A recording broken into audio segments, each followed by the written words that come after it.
Friends, and welcome back to Beneath the Tide. This says we're live, so I'm going to trust that what OBS says.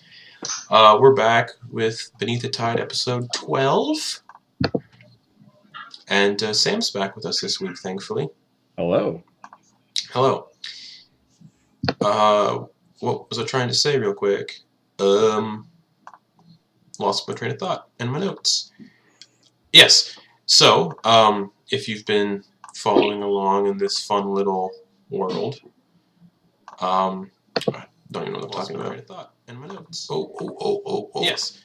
There's going to be some echo for a second because I forgot to turn off the audio on Twitch. All right. Welcome back to our next episode. No Kate this week or next week because she is working with theater stuff. However, the dream team is still around. There's still the four of us. We're picking up on some really cool plot threads from last week. Now that Ash is back, or Sam is back, God, and I can mess with him Same thing. once again. Some announcements before we begin. Please check out our Patreon, which is down below. You can see the link for it. $1 a month gets you access to this really cool text-based RPG I'm going to try doing for the channel, where you can influence the events of the campaign and fuck with these lovely people. By like raiding their villages, attacking their villages, other things. $10 tier will get you some dungeons I'm going to be throwing up and adventures I'm going to be throwing up on DM's Guild, but you'll get those for free. So, like, that's pretty good. Anything else? Yes. Tomorrow at 7 p.m. Eastern Time, you can tune in and watch the continuation of Grimshade Mountain, DM'd by little old Garrett here, where I play Gorak, the Death Domain Minotaur cleric, who is really fucking cool. And then on Sundays at 1 p.m. Eastern Time, you can tune in to watch Soldiers of the Lich Queen, which is a full like campaign DM'd by wonderful Sam here down there, where I play the awful Hannibal, the Triton Artificer. I love him. Everybody hates him. It's great. And about the games on Wednesdays, for now, Academy of Doors is being postponed until I can fill the rest of the slots up, because of scheduling and real life stuff, a lot of people had to drop out. Like half the cast had to drop out. So unfortunately, that's going to be postponed until I can figure that out. And then for House from Ben Hill, which is our 7 p.m. game on Wednesdays, the Haunted House sort of campaign, postponing that until next week so the first group can get caught up to the second group in terms of plot and story and everything. And then once that is cocaine. Once that is done, once House from Ben Hill is done at the end of the month, probably not the end of the month now, probably more middle of June, the 7 p.m. slot on Wednesdays is going to be overtaken by a 4-player game called Scream of the Void, and it's going to be a Doom-inspired space horror D&D game. And I'm so excited about that one. And there'll be the same sort of effects as House from Ben Hill. You can donate money to have things affect these people. And instead of it being random events, they're going to be called cosmic events. So you could summon demons and just a bunch of other fun stuff. But that's basically all I have to say. If any of you two right now would have anything else to add, feel free. Oh, man. Yeah, I'm just imagining like some Event Horizon type shit for that Scream in the Void. Oh, it's going to be great. Woo. All right. Let's go. Pumped. Pumped. Everyone should be pumped. Let me get in character real quick. Yes, because you're sleeping. All right. Without further ado, I think it's time we get this going. Okay. Are you hungry at all? I might mute him for the time being. All right. After somehow being teleported from a lightning-infused power surge from Ash, you guys found yourselves standing above ground once more on Dawnbreak Cove as an extremely... Cool, I'm not muted on OBS. God. As an extremely dangerous tropical storm was battering the city with waves upwards of 40 feet high. After a huge chunk of nothing being done, and borderline criminal activities happening on this still royal and monarchy-controlled city, The party did their best to follow the lead from last week regarding taking Galen Brownlow to Harrigan's Wharf, about 200 miles north of Dawnbreak Cove. The party also messed around with its strange compass that seemed to point to the direction of Eclipse, whom was kidnapped a few hours prior by Roman Isaac before he teleported away. After seeing a brief vision of where Eclipse was being held, the party decided to head to the local tavern along with new friend Airlie, a water genasi who seemed to be connected with Baxter Ornstein von Huxley IV in some capacity. While Noose and Airlie were at the tavern, Mordecai was perusing the city itself and found wanted posters of himself, Eclipse, Noose, and Ash, with a reward of 100,000 gold pieces, dead or alive. He took the posters and made his way to the bar and shared this information, which in turn caused Noose to realize that Eclipse was most likely being held in the royal dungeons of King Moreau's castle on an island northeast of Dawnbreak Cove, because I got the location wrong last session. Just so you know, Muse, I muted you for a little bit because you had background noise. After narrowly avoiding the Royal Kingsguard surveying the island for our wanted friends, they fled the tavern, and Noose and Airlie were ambushed by two children who stabbed Airlie and took Noose's coin purse, only to be revealed as conjurations from the half-orc tavern owner, who was also a member of the strange organization that had connections with Noose, and only attacked him due to Mordecai's semi-assault on Malin Grassbladel, the local shipwright. After dealing with that slight altercation, Noose and Airlie made their way to the Monsoso estate to check up on Ash, while Noose rummaged through Ash's things and found a dice set made of very rough-cut diamonds, and he took them. Meanwhile, Mordecai's attempt to rob a bank were foiled by some anti-lie magic and enchanted around the place, and instead found a way for him to open a bank account and somehow sell a painting to a scrying teller who worked at the Bank of the Scrying Eye on Dawnbreak Cove. We ended the session with Mordecai leaving the bank, heading to a local loan shark, which happened to be his very own father, Ulysses Griswold, a grizzled hammerhead Carcarian whom was missing the left half of the hammer part of his head, and Mordecai's very much alive captain before he joined the Labyrinth and met Ash, Eclipse, and Noose. And we're going to pick right up with daddy issues.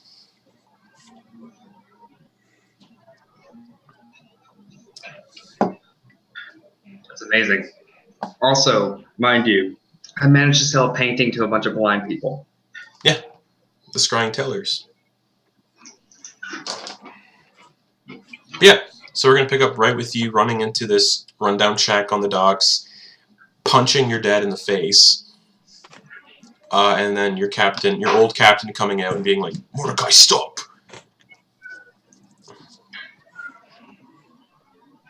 I'm gonna just admit, I'm extremely confused right now. I could have swore I saw you dead, pointing at the captain, points at the father, and you standing over his corpse. So, anybody want to explain to me what exactly is going on here? Your dad, gets up, brushes himself off. Just to re-describe what he looks like for Sam, who wasn't here. Ulysses Griswold is a hammerhead Carcarian, but the left half of the hammer portion of his head has been, somehow just missing. It looks like it's been either blown off or ripped off or cut off. It looks like it's just been absolutely destroyed and taken off. He's covered in scars and naval tattoos down his arms. He's extremely muscular. He's wearing one of the Scarlet Banner coats, the long red naval coats, but the sleeves have been torn off. He wears that. He's got these sort of black puffy buccaneer-esque pants and knee-high black leather boots. And you see sort of on his back now at this point is a large two-handed greatsword made of just pure black obsidian. And Edgy. And he gets up and goes, "I think I deserved that."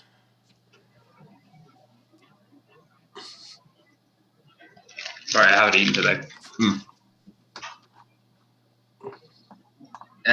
Mordecai is just gonna pause for a moment. He's gonna look back and forth between the two of them. I've been sober for way too long to have to deal with this. So, I decided to scry into this magical thing. I saw the two of you possibly murdering each other. Would you mind explaining to me why? Your dad says, "Yeah, got no idea about that." And the captain goes, "Yeah, no idea." Right, so Mordecai's going to grab that string that's tied around his tooth and just go, "Huh!" and pull out the bomb. It's like, so I've got nothing to live for because as far as I know, the only person I cared about died, and the only person I want to kill right now is right in front of me. So answers, or I light this and kill us all. Your dad and your old captain sort of exchange looks, and they're like, well, your captain's like, well, we're real, if that's what you want to know. And he takes a knife out and he jabs it into his pec and just like carves a line in his pec, and blood just gushes out. Excessive, but gets your point across. He hands the dagger to your dad, and your dad does the same thing. Just, Good God. what else do you want to know? Damn. I wasn't really aiming for real. I was aiming for why. One of you should be dead. The other one should have just murdered them. So, want to explain why I saw that? Well, the captain raised his hand. I did die like 2 weeks ago, and your dad, I guess, this is your dad, resurrected me. Mordecai's just going to stop for a moment and stare at the Charcharian, and he's just like, when did it become a thing that you can resurrect people? I thought we were just farmers. Yeah, farmers. I almost drowned 3 different times, and I'm a fish farming for oysters. What aren't you telling me here? Well, this strange, like, illithid thing came to us, like a week ago, a couple weeks ago, maybe a month now. And Jump in time. it was weird, for sure. The illithid sort of, like, transformed into this male, this human male with a long gray beard with like firecrackers tied into it.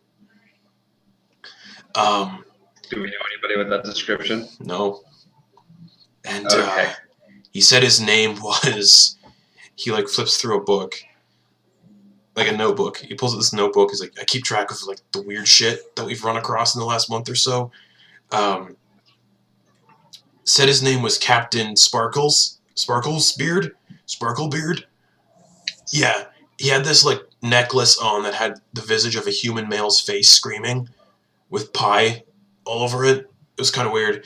And he said he could bring back someone for shits and giggles, and he sort of gave me this pendant, and he pulls out the same necklace that now the necklace looks all like burnt and eroded. He's like, I basically just threw it on the body and he came back. It was weird.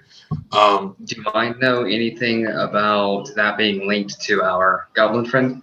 The description of the face, probably. Because you've probably seen news showing off what Pipshin's like symbol is. And he's His sort of, holy symbol yeah. is strikingly similar.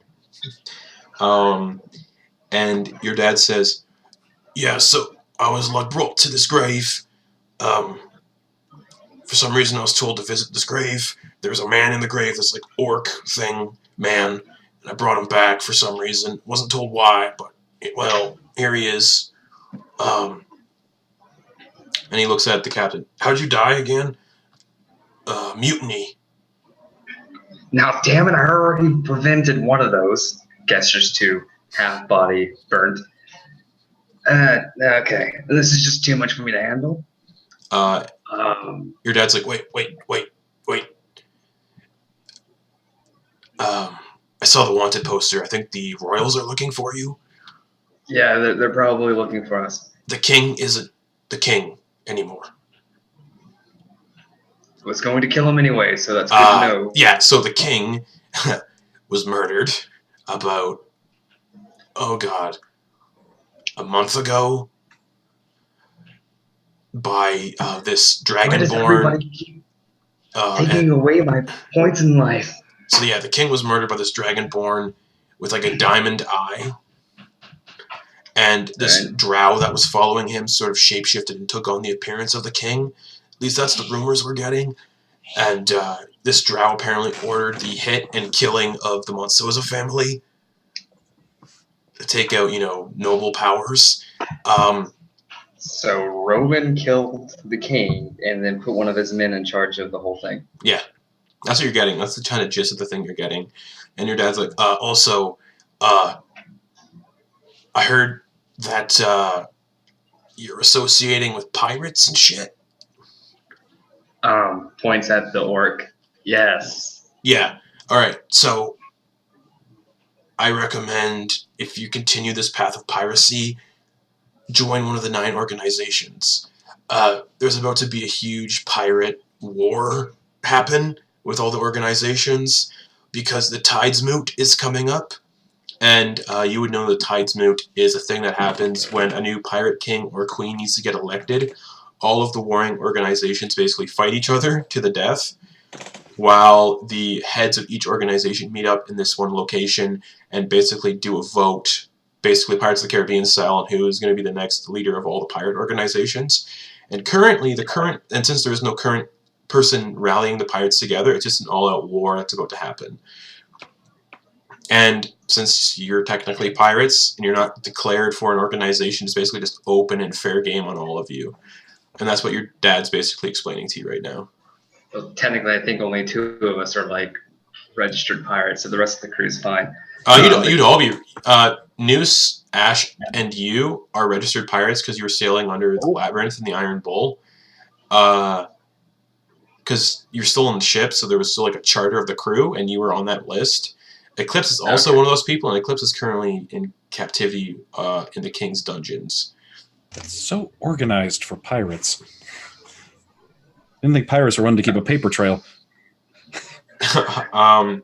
And you're Why do you think they lie so much? And your dad just sort of stands up, brushes himself off, and goes, "Yeah, so just letting you know, join one of the 9 organizations or you're fucked." I became a pirate because I didn't want to be involved in bureaucracy. All right. Thanks for the heads up. I hope I never see you again. Thanks. And he's going to hug his ex-captain. Ex-captain hugs. Yeah. Yep. Ex-captain does the same thing. And as you're hugging your ex-captain, he hands you something. Oh my! It's like an envelope, and he's sliding it to, and he's trying his best to hide it from your dad.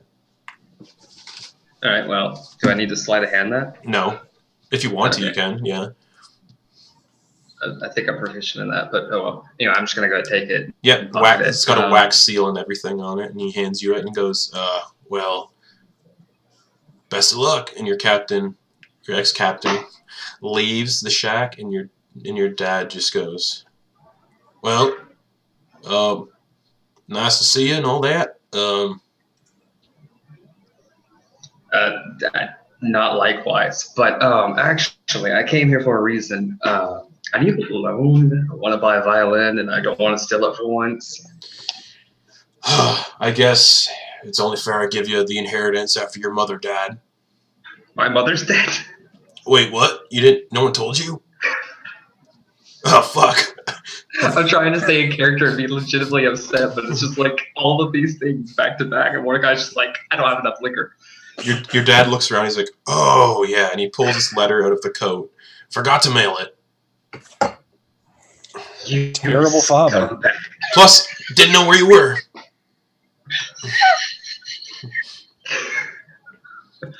And he hands I've been on the same island for the past 2 years. And he hands you an envelope. Takes the envelope. It feels pretty hefty. Okay, like how hefty we talk? I'll count it later. He's like there's something like jangling around inside it. Thanks. If any other family members of mine die, let me know next time. Yeah. Wait, are my brother and sister still alive? Are they still around? Yeah, that I know of. Okay. All right. Anyway, thanks. Bye. And he just straight up leave. Oh wait, he actually stops for a moment. Like, speaking of, since one of my vendettas is already gone, I have to start making progress towards the other one. The guy, what's the ship's name that is literally the source of all the problems on Stormrock? Let me pull up my notes. The ship that is literally a moving blizzard. Yeah. Yeah. Let me pull those up because I don't remember off the top of my head. Okay. Because I have a lot of like ships and organizations and everything written. I just don't have them up in front of me. Your dad, like, Yeah, especially now that we have a huge plot point moving on. so your dad's flipping through the book to sort of echo what I'm doing right now. Okay. And he's like, it's here somewhere. Hold on. Yep, just give me a second. I should know this because I'm currently sailing with them. I'm, part of the crew. Hold on. What? Yep, just don't worry about it. Yeah. This is so bad. So much information being presented in such inefficient ways. Your inheritance from your mom dying. My mom's dead? Yeah. Also, what's the name of that boat that's terrible and I hate it? Oh, I can't remember what it's called. Which is weird because I'm on it. Wait, what? So That's having a rough day. it's home to the ship's called the Winter's Kiss. It leads the Storm Sailors organization, and it's captained by Monroe Quigson, a silver dragonborn.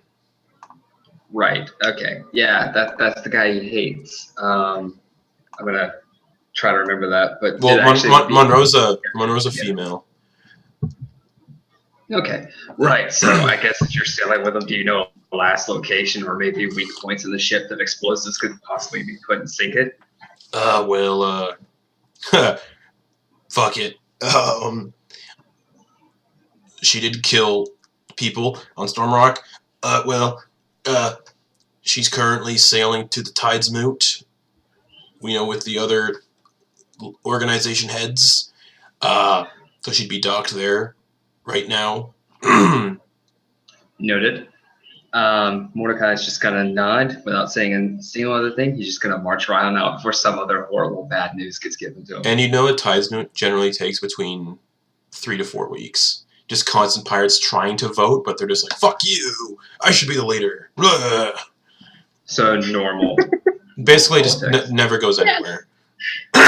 Yeah. Good God. And he just walks out the door and follows your ex-captain. Okay. Actually, he's gonna peek his head out and say, like, "Hey, are you attached to this shack at all?" No, I just hidden it. Awesome. He's gonna light fire to it and walk off. All right. It's a slow fire. He wants to make sure that whenever it finally lights, he's gone. But like, it's out of spite more than anything. Well, else the because- thunderstorm's currently still happening, so that nothing happens. Right, but I'm burning it on the inside. Yeah, but it won't really burn up that much. The inside burns, but not the outside. I actually forgot about the thunderstorm. Anyway, so yeah, moving on then. Mordecai is not in a good place right now. He might need a drink, and I might not be in the good place to play a depressed person. Oh, and you're still wearing your disguise. Oh shit, I forgot about that. Right. Okay, Sam. Yes. This is what Mordecai currently looks like. Did they put an afro on him? Is that what it was? I think it was it's like a blonde wig. with I mean, to be locks. fair, Oh, I'm not there at the moment. I think I'm still sleeping, so I don't Yeah, know. so there's no point describing it to him until he sees Mordecai. Yeah, until I can Okay. react to it in all its glory. Yep. amazing. Yeah, no, because it's bad. Anyway, so yeah, I guess I'm just gonna try and find. Oh wait, I'm gonna see how much money is in that thing. Like I'm Cool. gonna find a good alleyway or whatever, and All right. just do it. You open it, and there's a locket, a gold locket. And when you open the locket, there's a picture of you as the little baby shark man with your other siblings and your parents. Oh, look at that! It's me as a little baby shark man. Baby shark. And there's a coin purse that's pretty heavy.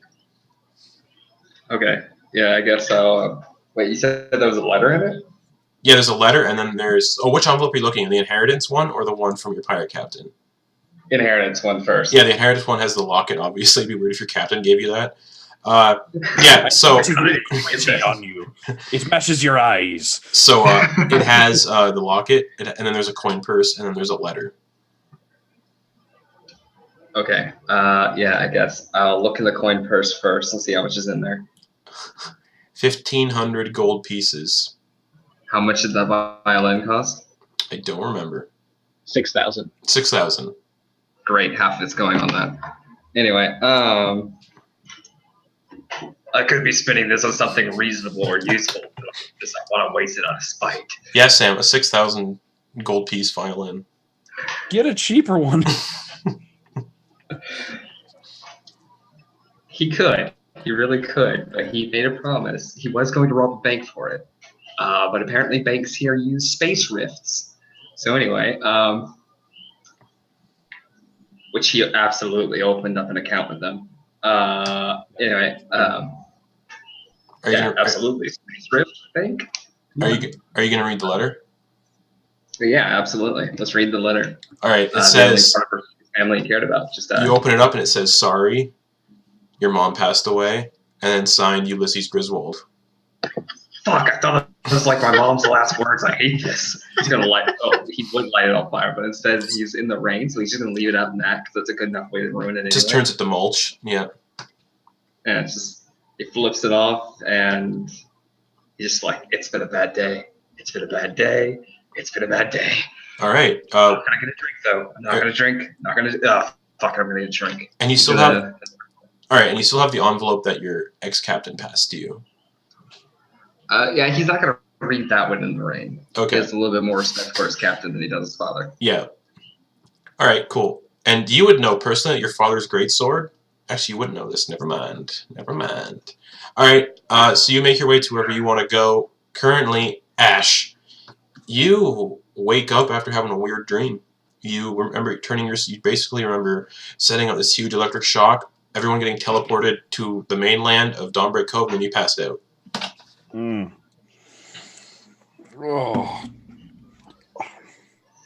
Does it You taste hear like Ash. ozone in here to anybody else? Where am I? Ash Noose is in a corner, and you hear him like saying odd words and gnomish. Oh, and you're currently in your bedroom, Ash. Noose, I understand why I am in my bedroom, but why are you here? I'm being your bud, your best bud. And then he goes and pies him. He's gonna use his ring. Oh yeah, the new ring you got, the ring that conjures pies, and he shoots you with a pie. I believe Actually, I have to do an attack make roll. a ranged attack. Yeah, Yeah, it's got. I think it's got how many charges? 3 charges. yeah. Yeah. So yeah. And since he's proficient in it, It's a weird day. Proficient in pies. 14. What was it? 14. I mean, unless you get any bonuses, I just see a pie coming, tilt out of the way, Just and splatters. into my headboard behind. Yeah, just. Blah. So first you're being suspicious in the corner, and then you're throwing pies at me. That's being my best bud. I'm spreading the blessings of fiction. Well, you would have seen the pie just get conjured out of the ring and shoot at you like a bolt, just like. Yeah. Oh yeah, by the way, I got this wing. I almost got assassinated the other day. Great. The other day, how long have I been out? You've been out for like how long? Like 2 days? I'll say 2 days at this point. Okay. Yeah, you've been out for like 2 days, bud. Right. 5 more minutes, first of all. Yeah, okay. By the way, Illystein stole our ship. She's gone. I had a series of bad dreams. Please tell me one of them was Eclipse getting kidnapped. Yeah, Eclipse is. She's gone. Oh, so that I know actually where she happened. is, though. Yeah. All right. I know. I should. So I found this compass, and Moose pulls it out. Check it out.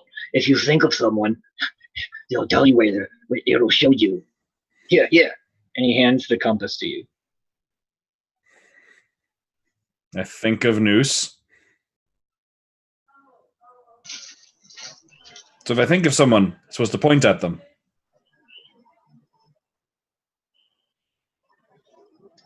It's supposed to you're supposed to like go all wee wonky eyed and you like teleport your eyes to the position. It's not working? Seems to be a normal compass. What? Muse will take it from you. Let me check. And this is gonna think of equips again. Oh no! We broke it! Sure you did. But it's worth like 150 gold pieces. Or we might just need a compass. Those are useful. Well, you have some sailing equipment on your dresser drawer. Why do you know that? Because I was looking at it. Why? What else have you been looking at in my room? Well, I'm not going to just keep my eyes closed. I've been looking at everything. All right. And you would see like a familiar like gold string hanging out of Muse's pack. What is that? With what? That right there in your bag. What? Oh, I found it for you. It looked like you lost it. Here. What is it? And he's gonna hold out a silk black dice bag with gold string to pull it tight and close it. This is like, what are you doing with these? They're like weighted dice and they're like diamonds. I don't know. I didn't remember that I had those. See, I found them for you. Thank you very much. Yeah, you're welcome. Hey, I have appraised them. Would you like to know how much they're worth? Sure. They're worth 1,750 gold pieces. That sounds about right. You said they were diamonds, so. It's crazy. I use them as spell catalysts. Just don't be mad when I take some of your stuff, because that's ridiculous. It is. First question, real quick. Who put me to bed? Your brother Peter. All right, I'm a little less weirded out by the fact that I'm not wearing pants. Yeah, he kind of took the reins on dragging your body around. We ran into some business, so. All right, I should probably get up. I'm very hungry. I'm not wearing pants. I need a bath. And then I should probably get caught up on what happened. If you're hungry, I can make another pie for you. I think I'm all right. I prefer my food not in projectile form. All right. Oh, one more thing. We actually do have a ship. Oh, good. Yeah. The shipwright, Grassbladel. He's really sad about letting us down, so he's letting us take his ship. It's called Kobold's Cradle. But I think we have to fill out like forms and stuff in order to make it official. That makes sense. All right. Pirates with paperwork. That sounds right. All right. Are we really pirates? Like we've never done piracy though. Well, I haven't, but never too late. Well, you would have done piracy like when you're on the labyrinth. You guys just haven't had access to a pirate ship since. We haven't done piracy in a while. News had only been on the ship for like a month, I think. So whatever happened, he was like still a fresh one. But yeah. Yeah. Right. Well, I'm going to get dressed. Well, take a bath first, then get dressed and get some food. I'm not quite. I'll figure out the order as I go. All right. Where should I meet you? I'll just be down in the main area of your house. All right. Try not to steal anything else. All right. Noose will leave. All right. As you leave Ash's bedroom, you see Era Lee just sort of being her water genasi self and just watering plants.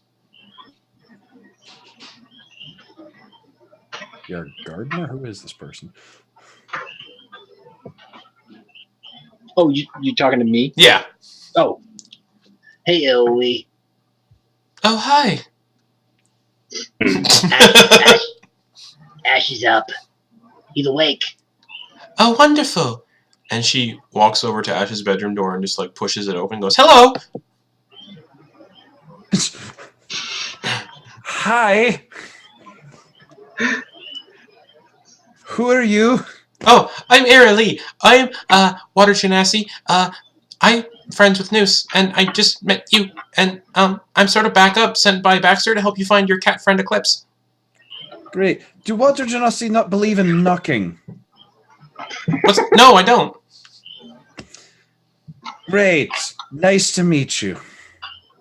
Okay, bye. And she leaves. Well, but not before taking a nice long look downwards and then turning. Oh. Oh. Whoa, what the hell? Hold on. Get some weird, like, buzzing audio on my end. Okay. Hey. She does not take a long, hard look at Ash's... What's happening to my audio? Let's say if she does, I turn into a bugbear. No, she just turns around and walks out. Okay. I pick up a chair, I walk it over, and I like jam it up under the door handle to bar the door. All right. And then I wash up and get dressed, Mm-hmm. and then go down and get some food. Yeah, there's a breakfast, nice breakfast laid out across the table. Scrambled eggs, boiled eggs, a lot of just different style eggs. There's a Slow fruit, day in the kitchen. there's a fruit platter. There's 50 ways to cook an egg. there's a plate of just various smoked meats. And at the one end of the table, there's just this large, like, roasted swordfish that's been cut up into big chunks. They've just been laying out breakfast like meals for me in the off chance that I wake up and then throwing them out. No, And like, I don't. the rest of the people are gathered on the table eating. Like Oh, this is downstairs. I thought this was in Yeah, my room. no. Okay. This is that'd be crazy. No, this is like downstairs. I mean, we're rich, so like, Yeah, this is Why not? this is at like the family's dinner table, and the family's Oh. sort of gathered, and I Era Lee's sitting there just like eating. Is morning, Noose? everyone. Oh, Noose is just like. Nom, nom, nom, nom. All right. Morning, everyone. Peter looks up Shark at is missing though. yeah. Peter looks up and goes, "Oh, you're alive." Yeah, well, apparently, I suppose I missed some things over the past few days, including sustenance. Oh, that looks good. I'll go down and start like loading up a plate. All right. By the time I sit down, it's just like heaped with a mountain of food. And your dad's just like, "Oh, what?" I just start shoveling Oh, it in okay. slowly and methodically. And Manfred your father is just like, yeah, so your friend Noose here and Era Lee, your new friend, told us that Eclipse went missing. Yeah, she got kidnapped by an asshole. Oh, wonderful. Also was told that the ship we had a contract with Malin Grassbladel got stolen by your Mind Flayer friend you used to hang out with. So you have a very good knack for picking. You still have a very good knack for picking friends, Gerhardt. Oh, you want to talk about choice of character, do you, Dad? He just sort of laughs and goes, "Not really." Ah, good. Don't open that can of worms. But I Dad think. issues all around. But I think Malin's going to give you his own ship, the Kobold's Cradle, and I think he's apparently, from what I talked with him this morning, he said he's also going to be giving you some crew members. Good. Probably could use those. Yeah. I imagine they're going to be kobolds, just like him. But I mean, Why? Oh, kobold. I thought you said cobalt. no, kobold. Oh, I see. That's a lot less appealing. Well- but it's free, so I'll take it. Well, apparently his only sort of well, this is what he told me. You'll have to talk to him, but apparently he said the only way he's giving you the ship is if he can be on the ship, because it's still his property, apparently. And I wouldn't worry about him too much. He likes to experiment with firearms and explosives. You could almost say he's sort of an artillerist. All right, we'll just get a rowboat and tie it to the back of the boat while we're going, and he can experiment in that away from the powder hold. Oh, fair enough. Just letting you know what's going on. Yeah, it makes sense. It's And you probably also- useful to have the shipwright on the ship to fix it. And you notice, out of all the people at the table, your mother is the only one who's absent. Where's Mom? She left me Well, that makes sense. after the whole, lying about your fate and everything. Yeah, I understand. I know. I remember it. I was there. So she went to be with her family on Esselvire. So Understandable. It would have been nice if she could have waited the 2 days for me to wake up to say goodbye. But I've only been gone for almost a year at this point, and back for about 3 days. So it's fine. she left you a note in your red bedroom. News? What? Oh. The dudes will pull out a letter. Thank you. Yeah, I forgot. Sorry. And it just says, do you want to read it? Oh, sure, yeah. Yeah, right. It says, "Dearest baby boy, It's much nicer than my note. I'm sorry I couldn't be there when you woke up, but I was worried I was going to kill your father if I stuck around. I am currently on the continent of Esselvire, in the village of Weisentor. It's pretty peaceful here. I'm with my family once again. Should you ever find yourselves coming this way with your nice big ship that you're about to get, please come visit. I will give you lots of treats and gifts and toys and whatever else you and your friends like. I mean, probably less. Also, please tell your father he's a human piece of shit, and he should have told the truth from the beginning.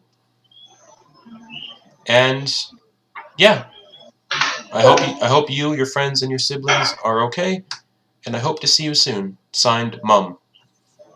And attached, there's a coin purse. Take that. I'll also look over across the table and say, you're a human piece of shite, and also a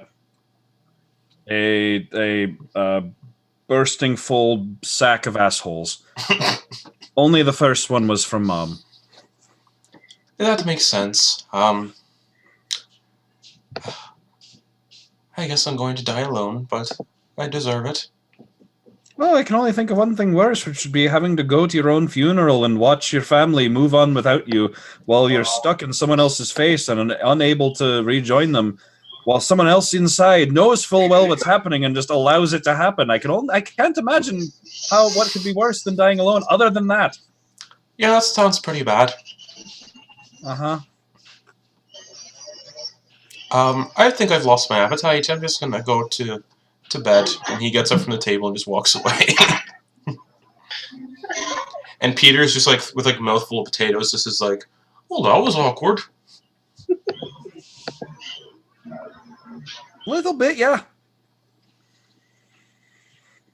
And he looks across the table at Noose. So, what are your plans after you eat all of our food and whatnot? Well, I was gonna see about. So question first for you, good sir, Peter. All right.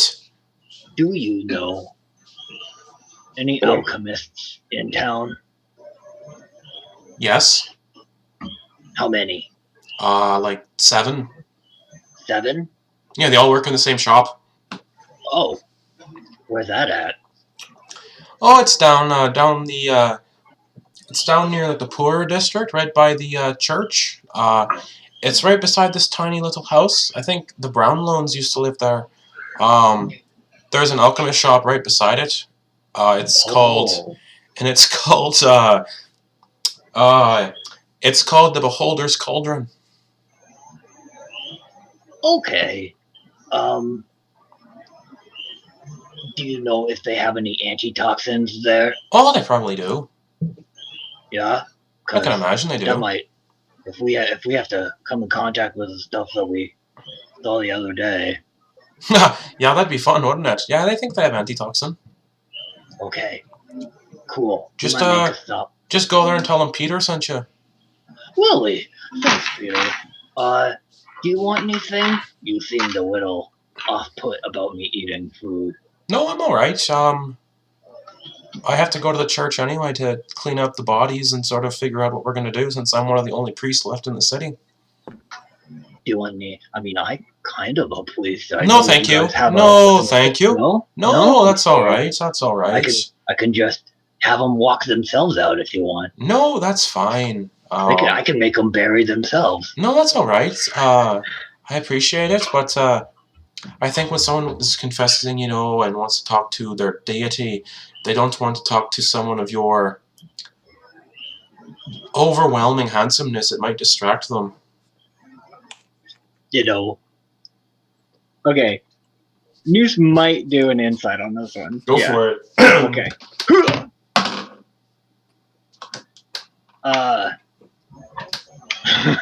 22. Oh, he looks a little shifty when he said it. He kind of looked down at the table when he said it. Thank you, Peter. Oh, you're welcome. He looks over at Ash. I'll see you whenever you're back in the city. I assume you guys are going to be leaving soon to go find your friend. Probably, yeah. All right. I'm very frustrated and need to stab things, and it's probably best for everyone that's not on this island. All right. Well, toodaloo. And he gets up off the table and leaves the house and heads towards the church. And at that moment, Mordecai, what are you doing? Knocking it on deck.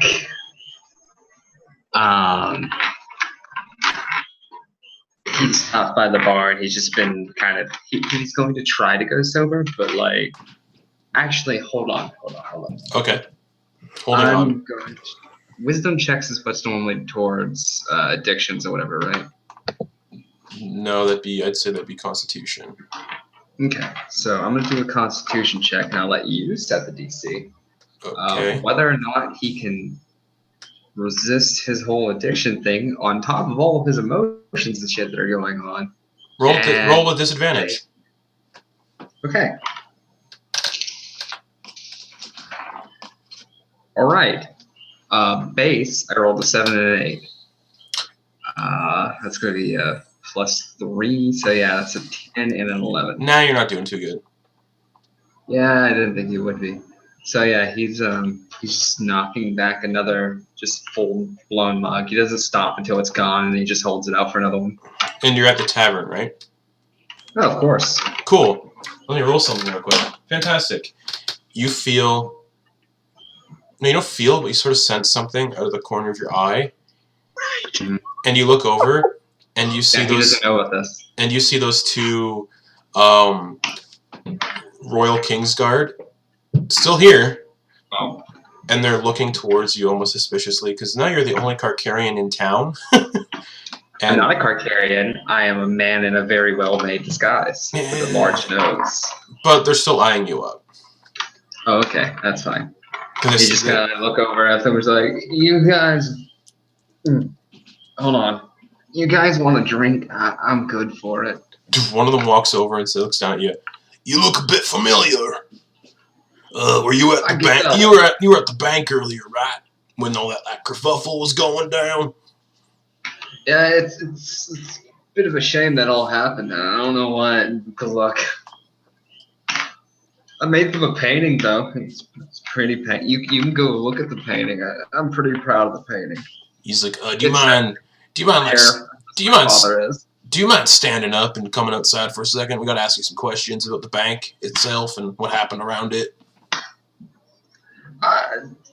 Give me a second. Let me make sure I can stand. I can help you there. He grabs you by the shoulders and stands you up. He does it, but he does it forcefully. Give me a dexterity saving throw to see if the wig stays on.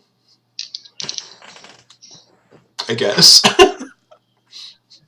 Okay, that is a nat 20. So I mean, All right, wig stays on. oh wait. I am drunk. Yeah, it's a disadvantage. So Yeah, because roll again. under the poisoned effect. Yeah. Oh, okay. 13. Is this a dex save? It's a dex save. I'm a monk, so that's going to be 23, 22, Yeah. 21. All right. The wig doesn't Okay. fall. The wig doesn't fall off, but he's still very much interested in taking you outside and talking to you. He's like, "You guys are great." And he's just gonna like kind of like lean his head on the dude's shoulder and just drool. He's he's a big mouthed fella, so it's a lot of fucking drool just like all down this man's uniform. Yep. All right. So they are basically they pull you. Do you follow them outside? Yeah, of course. All right. Cool. I gotta look up something. Totally. I gotta look up something real quick.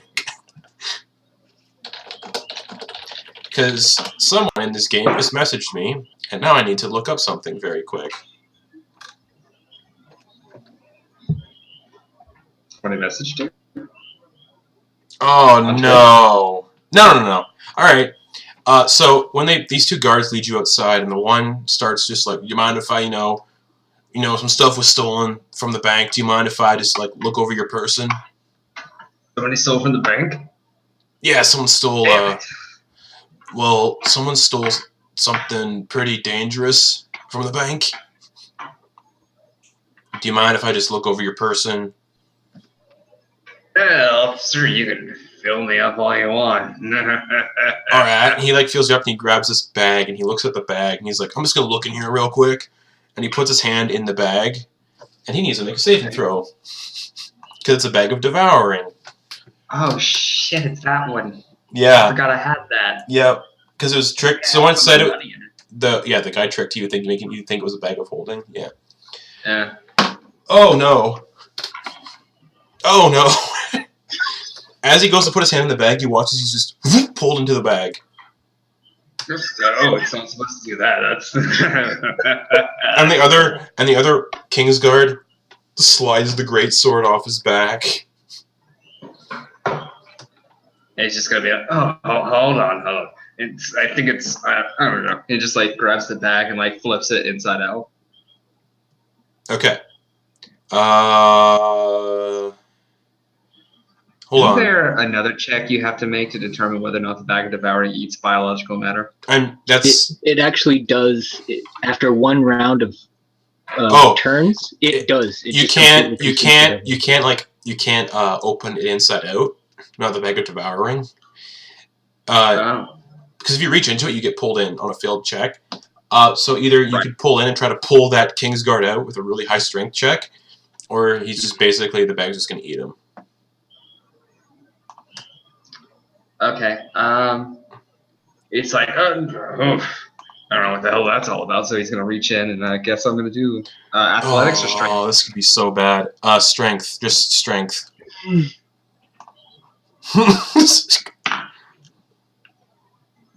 That's a 1.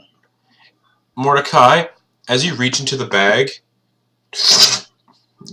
you're sucked up into it too. Okay. And the other Kingsguard, you're basically just floating in a. Where are you? Any creature that starts its turn inside the bag is devoured, its body destroyed. Yeah. Into basically a realm with some horrible entity living in it. Doesn't say. Oh wait, the bag superficially resembles a bag of holding, but it is a feeding orifice for a gigantic extra-dimensional creature. Oh, turning the bag inside out closes the orifice. So you would have just closed the orifice, nothing would have came out. So now you're just inside this like extra-dimensional mouth with this other Kingsguard floating there. Wait, you told me I couldn't. So I would have just turned it inside out. Yeah, but turning it inside out doesn't do anything. It just closes the mouth. Okay. So yeah, he's just gonna. Wait, so you would have reached it? Yeah, never mind. Nothing would have happened to you because it was turned inside out. So yeah, you would have turned it inside out. And like, oh, that didn't work. Yeah. So did you put your hand in after you unfurled it, or no? Because that determines what happens. So a small bit of his remaining, not drunkenness. He's like, "Hey man, you've got to save him. I don't have to reach in and grab him. Pull him. I'm not a strong man. Man, that could have been really bad for you if I. Yeah, I would have died. Yes, there's no way to get out of the bag of devouring unless someone reaches in and pulls you out. He's like, I can do it, and he reaches in. It's like, yeah, dude, you're a real strong man. Strong man. No, he got a 3. He's pulled in. It's fucking not that strong. Well, that problem solved itself. Fuck. Man, that would have been really bad if Mordecai. Oh man. Man, this is like it's like the anti. I never thought about this. The bag of devouring is perfect for thieves because if you ever get stopped by the authorities and they ask to search you, you're like, oh yeah, go ahead, take a look in my bag. Well. Yep. So that just happened. That just happened, and at this point, you hear the bag belch. Just gotta pull the string on it. It's like, good thing I hadn't put anything in this yet. And he's just gonna sling it over his shoulder and just walk on to the music shop, I guess. It's like, well, next stop. Yeah, they help me stand. It's gonna take him a little while though, because he's he's leering off to the sides on occasion. All right, you eventually get to the music shop after about an hour and a half. He ended up on the wrong side of town. Yep. It's like, oh, damn it, this isn't where I need to be. Yep. You eventually get inside and. Yeah. Okay. So he's gonna be like, Mr. Music Man, Slater. The door doesn't open. I forgot. It's closed because it's so early in the morning. Yeah, it's closed. I think I'm just gonna take a nap. He just falls face first right in front of the door. All right, falls asleep. All right, I'll give you the benefit of a long rest after that. All right, we're back at the Monsoza estate. And I feel sorry for anybody who tries to rob him right now. All right, Noose, where's my trident? Peter, you had it. Peter's gone. Oh, wait, where did Peter go? Oh, the trident would be. Wow. The trident would have still been in your room. Okay. He would have left it in your room. Oh, okay. I think for a second, I hold out my hand in the direction of my room and go. Nothing happens. Worth a shot. All right, I'll walk up there like a peasant and go get it. All right, you get your trident, and as soon as you touch it again, that same little static shock, like the bzzz. Doesn't hurt. It's not like a painful one. It's like a really it feels like it's giving you energy kind of thing, bzzz. Like you're getting charged like a battery. Look around, I look at the door, make sure I'm looking at it. Whoa, tastes like blueberries. All right, back downstairs. Yep. Need a way to. This is very large and cumbersome.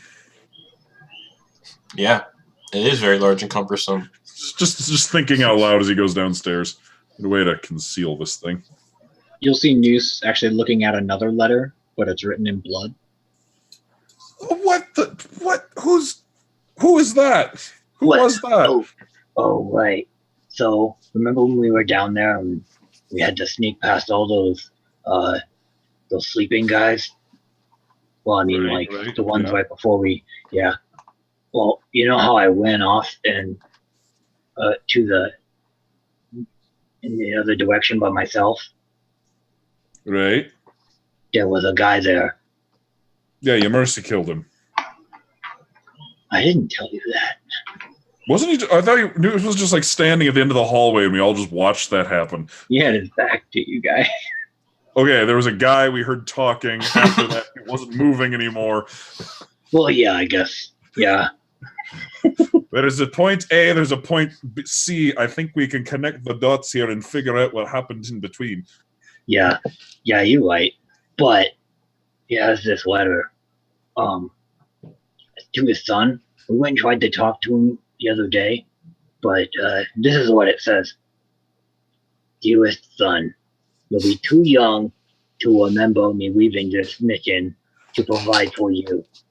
But I want you to know your father made many mistakes and did his best to right those wrongs. You'll make many mistakes in your life too, and it only matters how hard you try. to right your wrongs and be a better person than I. Oh well, sorry. I'll skip to. He warns about Roman, and I don't know. It's a lot of like really sappy stuff. It's Nuthel just like kind of roll it up. Anyway, he wants us to take his sweater and his son Gawain to Gawain's aunt on Harrigan's Wharf, just north of here. All right. And I want to do this because I haven't done something in a while that I think is good. Okay. I need to do this. All right. If you say so. Okay. And just to interject, like I said, I messed up the directions last week. You would know that Harrigan's Wharf is about 20 miles south of where the king is currently set up in his castle. The king. The king. So it's on the way. Last week we thought it wasn't on the way, but it totally is. Okay. Yeah. Also, I'm really excited for Mordecai to tell us that information, and Ash can find out that the king is easily impersonated by a shapeshifter. Actually, Mordecai's plan was originally to kill the king and convince you to take over his spot and then make piracy legal in this region. But Mordecai had plans for the king. And now we know he's not even the real king. Yeah, so now he has even more plans. All right, what's happening? What's happening, news, Ash? Uh, I think I interrupted news when I went to explain something. Yeah. So not only need to get some antitoxins from the alchemist, but I want to see what he can tell me about this the purplish goo we got in this vial here that you helped me get. all right, yeah, that stuff. Yeah. All right. I want to see what he has to say about it. All right. I'm trying to think if there's anything I want or need. Nope. Pirate ship. Yeah, I was gonna say. I guess I'll just go and take a look at the ship then. If you want to meet me. Cool, pirate ship. Cool. Okay. Yeah. Let's go there first. I mean, you can. Ash doesn't give a shit about where the shark man is. He's just like, he's really fun. Yeah, he didn't mention him being in jail again, so. Almost, though. Yeah. I have to remind me though. I need to tell him he's got a bag of devouring on him. Who? What? The guy that almost assassinated me. There's a guy who almost assassinated you? Just some guy. Okay, when? Was it the past 2 days? Yeah. Like Okay. the day you went unconscious. Okay, I want to make sure I didn't miss that, like when I was conscious. But please go on. Yeah, no. he hit me with a crossbow, hurt real bad. Anyway, after I charmed him, he told me that Mordecai has a bag of devouring, and that and then he gave me this ring. And we're buds now. I think we'll be buds. I don't know for how long though. With the assassin? Well, yeah. Who tried to kill you? Yeah. Who sent this assassin? I don't know. Your buds, and you didn't think to ask who wants you dead? I asked him. No, I mean, he just said that, well, Mordecai roughed up the wrong guy. Didn't rough him up. I put him to bed gently through a window. Mordecai took the shipwright, mailing glass ladle, and was holding him around like this while we went and tried to put him to bed because he was super drunk and depressed after Illicine stole our ship. Okay. How about this? You can go to the alchemists and stuff, and I'll go check on the ship, and you can meet me there. No, I'll help you out. I mean, Hold on, I'll be right back. if you want to, I'm just going to take a look. I have certain things that might help us get any prices down if we need. It's free. We're getting the ship for free. Well, I'm pretty sure our crew isn't going to be for free. Well, I'll just tell my dad to pay for it if he ever wants me to speak to him again. All right. Well, I might need your skills to talk when talking to the alchemist anyway. Fair enough. All right, let's go wherever you want first, whichever is on the way. Let's go to the shipwright. Yeah, the shipwright would be on the way. All right, shipwright first. Doot. You guys make your way down out of the house. Airily follows. Did you ever mention to me that we had wanted posters? Was that one of the things you mentioned? Nope. I mentioned it as recap. They didn't tell you about it. Right. Okay.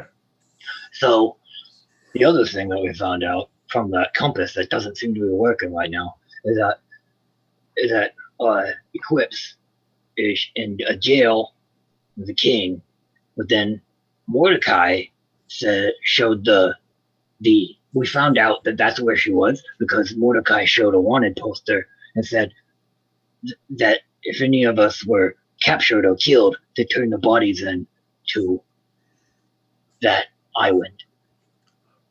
Oh, So we pieced it together that that's where Eclipse was. good to know.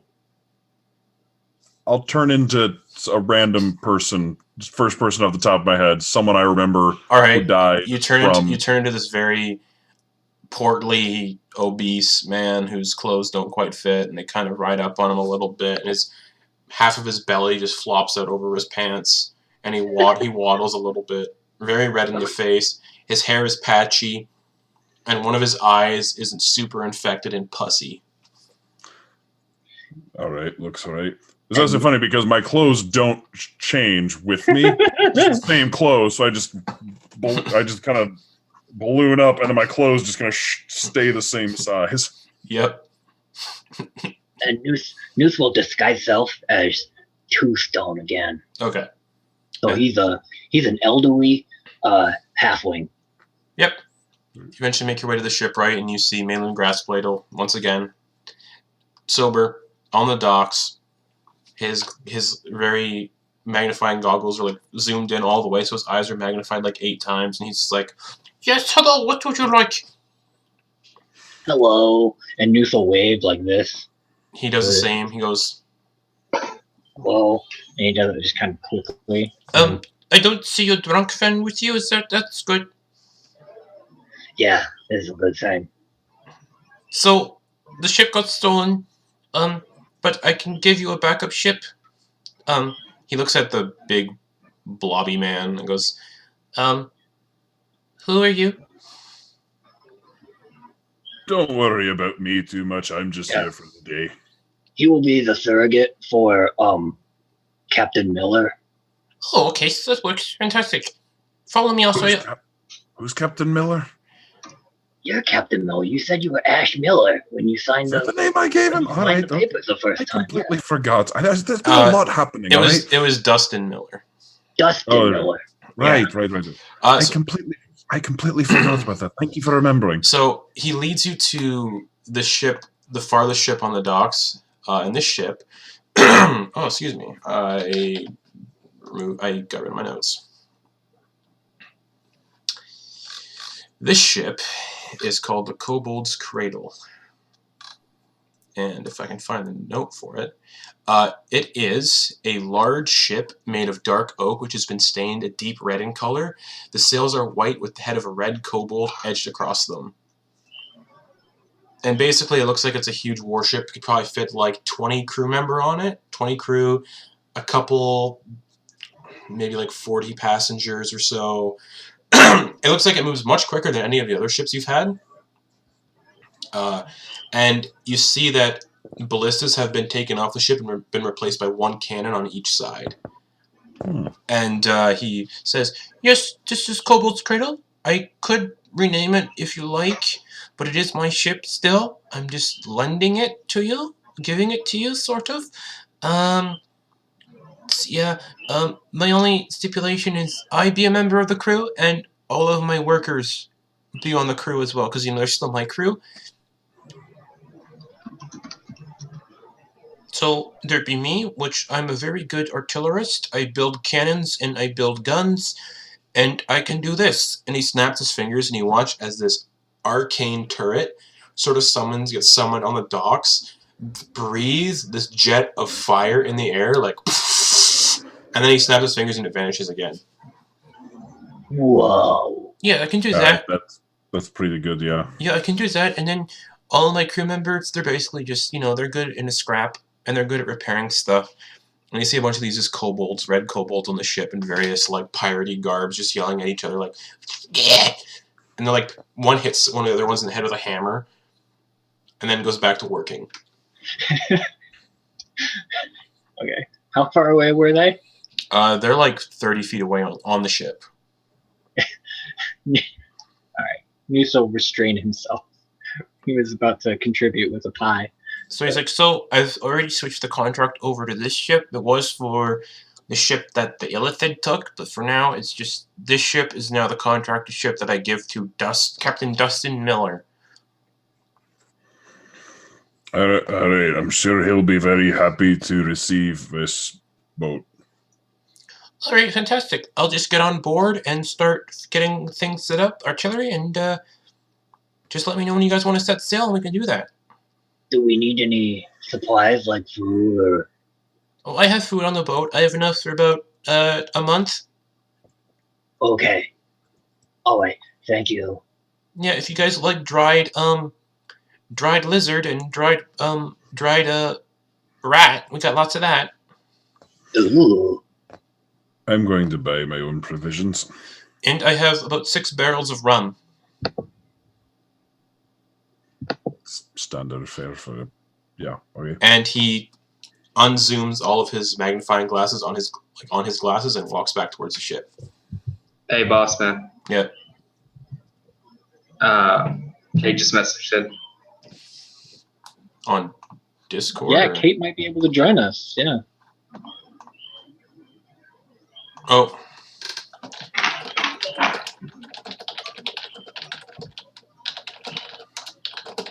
Alright. I'll just get her in when we go for the break. Cool. Alright, so yeah, Malin walks off back towards the ship to finish preparations for it. So, to the alchemist, then? Yeah, and we might need to think about what we're gonna do with Galen. Right. That's a child, right? Yes, he's like 3 years old. What? I had to look at him. Yeah. And currently living by himself with no food or anything. This is just a toddler sitting in a house. Oh, that's right. Yes. How has he been surviving? That's why he had, last time we checked, he had a good amount of food, but because I wanted to make sure. But He's yeah, 3. Can he hold his own head up? he seemed to do all This right. was all in Mordecai's head, but no, the evil shark man doesn't know what he's talking about. He was crying while he was playing with his toys, but he was quite inconsolable. Did anyone consider that he might have been sitting in his own filth for like 3 days? Did anyone change this infant? It was only 2 days. Oh, I apologize. Airlee's just like, well, aren't No, we what the? yeah, sorry. Aren't we like Oh. an urgent, like, don't we have to like find your cat friend? I don't think arguing about poop is really the best thing to do right now. We're walking to the alchemist. Would you rather we use our mouths to run? Can you do that? Yeah, let me see. Why don't you try it and find out for As us? Noose tries like licking the ground, you guys eventually get to the alchemist's house, which is right beside, or the alchemist shop, which is right beside Galen's house, or Galen and yeah. And the swinging sign is this huge beholder that's making its way out of a cauldron. Well, that Right. looks cool. And it's open, it's not closed. Lead the way. You just walk inside and immediately see what he's got. You see this very, very, very, very, very, very old man behind the counter. He looks like someone just draped a bunch of leathery skin across bones. He has no hair aside from one tuft of like greasy white hair that sort of flops down the front of his head. just obscuring like right here, giving him like a huge unibrow kind of thing. And one of his eyes is just completely missing, and there's a dark pit. Nothing in there. His nose is half blown off. His lower jaw has like a metal plate like drilled into it. And his left arm is completely gone and looks like it's been replaced by like a makeshift like fake arm made out of like wooden broom handles and a hook.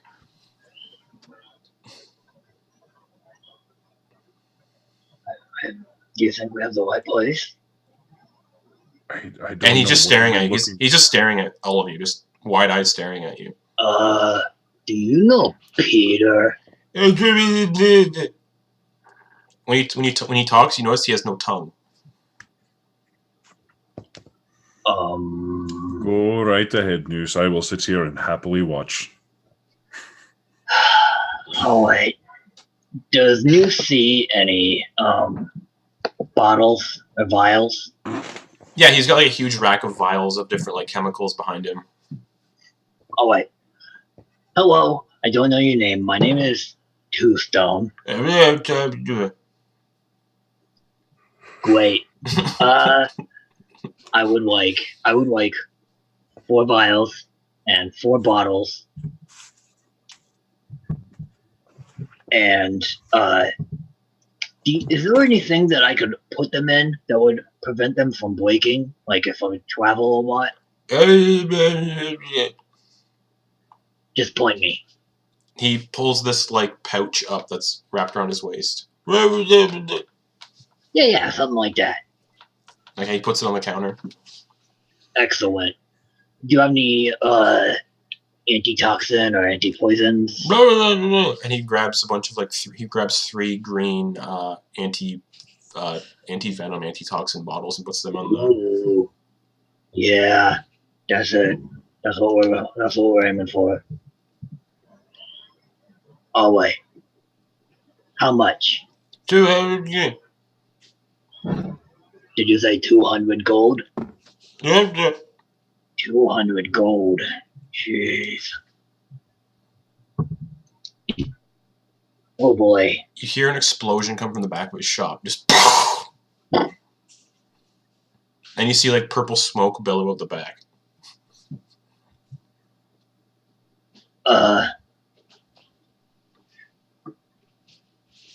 Is that urgent? Oh, okay. Have you seen anything like this before? And he'll pull out the purple vial. He pops out his remaining eyeball and holds it close to the thing you're holding, puts it back in his head, and goes, "Boop." Do you have any? Nope. Do you know how to make it? Yep. You do? That's cool. All right. Thank you. And he gestures towards his arm that's blown off and replaced by like broom handles and a hook. I take just one big step back further away from the counter. All right. Hey.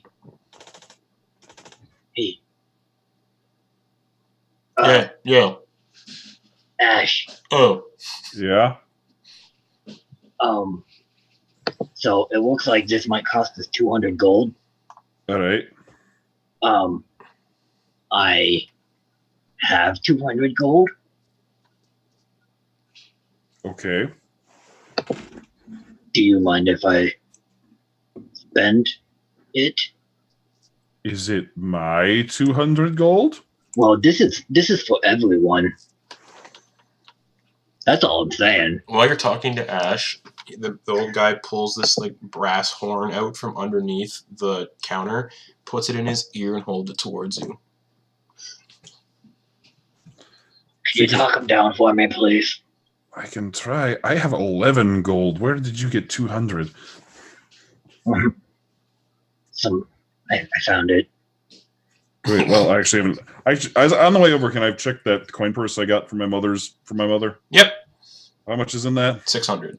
Oh, never mind. I'm doing fine. Speaking of which, yeah, we both had 200 gold. Where did we get that from again? I don't remember. Noose got like a bunch of gold from. He got his 50 gold back from the bartender. He got some odd change of gold from other things during the temple, and then he found 10 platinum. Yeah. As well. Ah, That's right. Anyway, yeah. So, yeah. Old man with his hearing horn. All right, so I'm trying to what? Do what? Oh.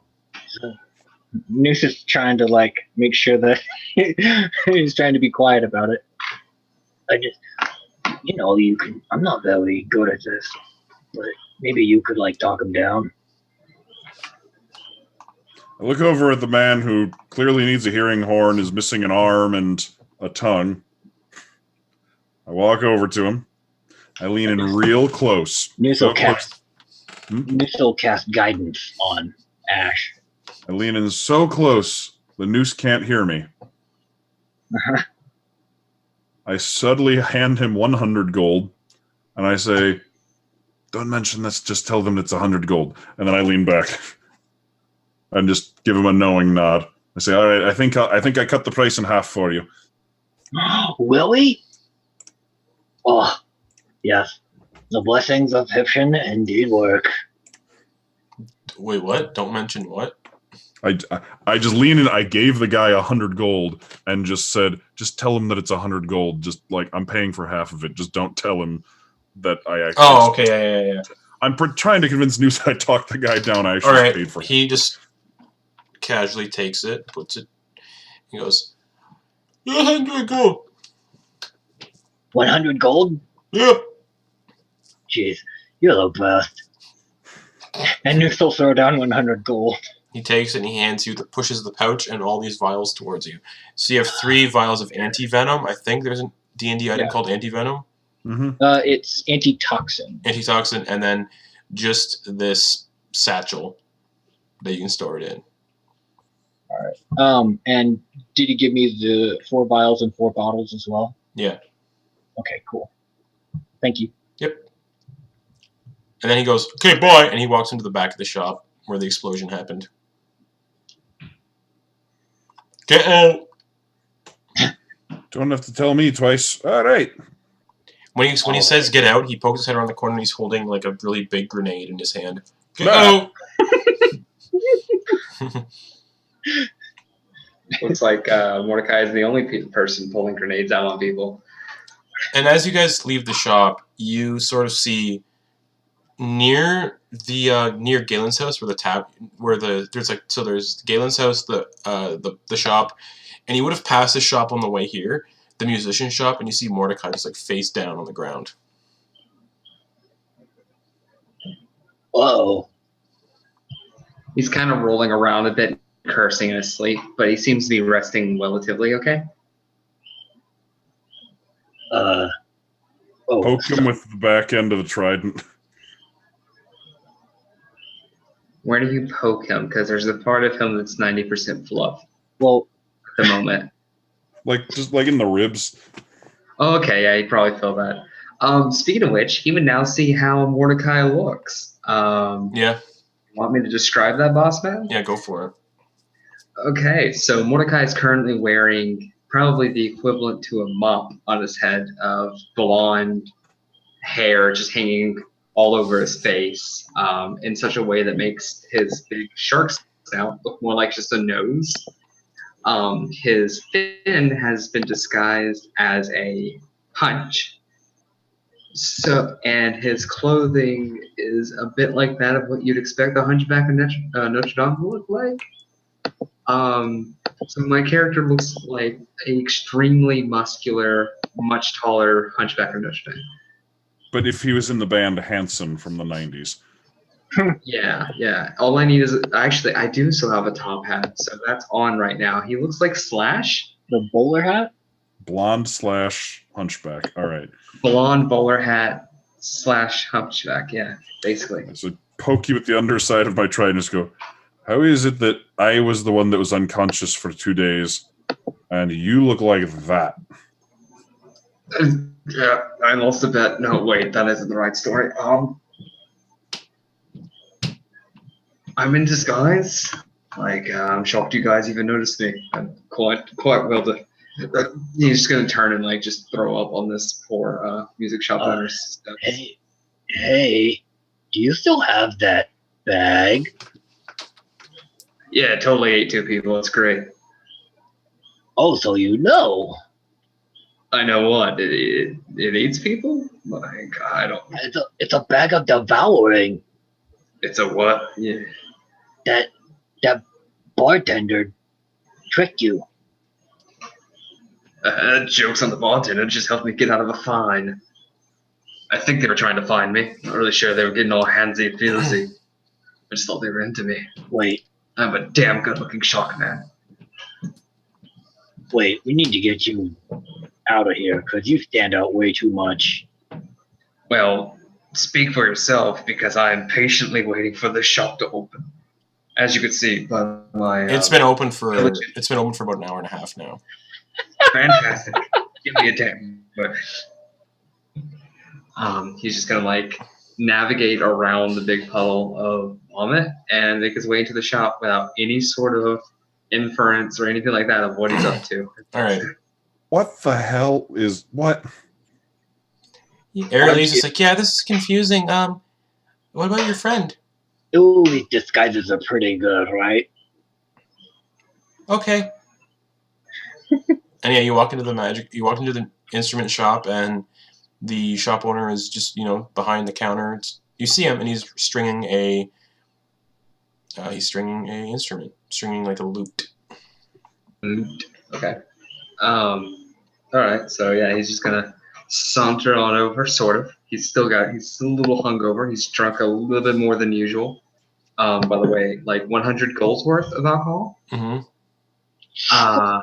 They're really good or a lot. Second option. So I'll take that off my inventory, which is fine.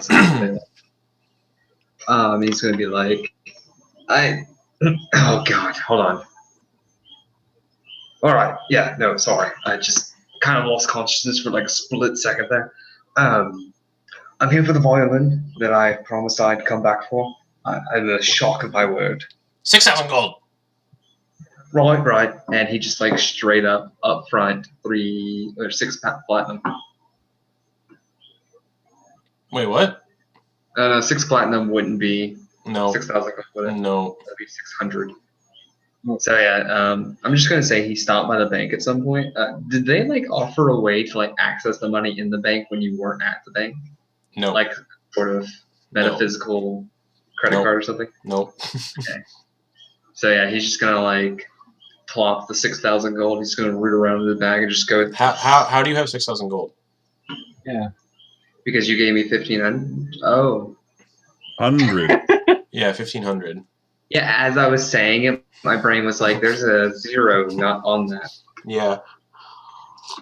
He's like, "All right, so I wasn't able to make enough." You plop down a bag of 1,500 gold, and he's like, "That's not enough."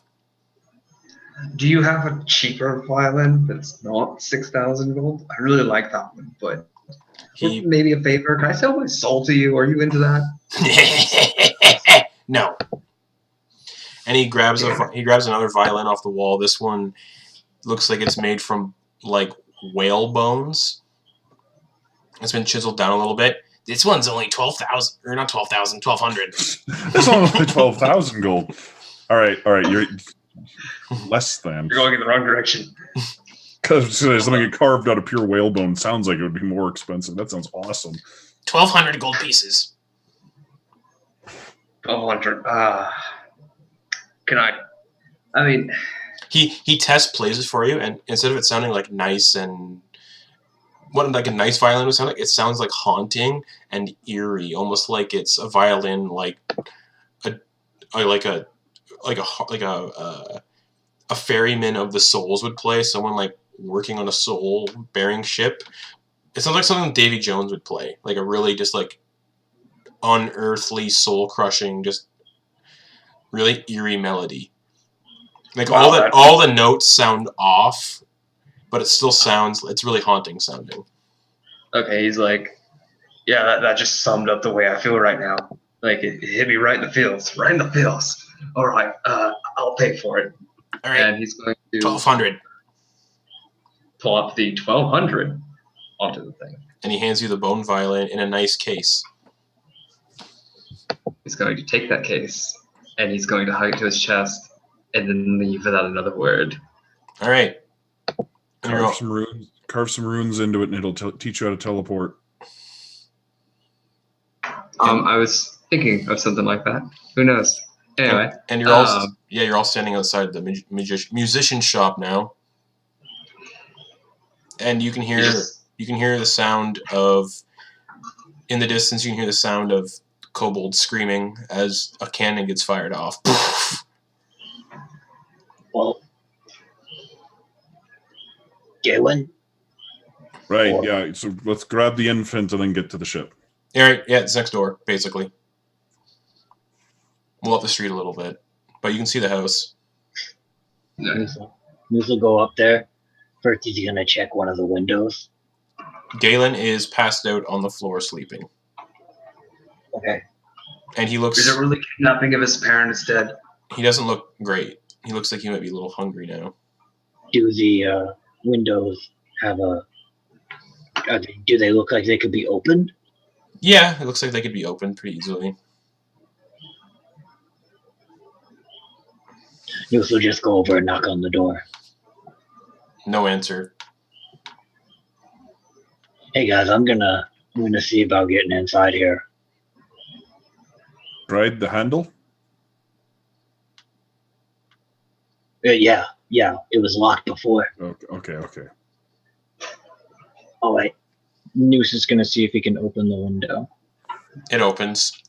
It wasn't locked or anything. You just, as soon as you put pressure on it, it just opened. All right. He's going to... and he's going to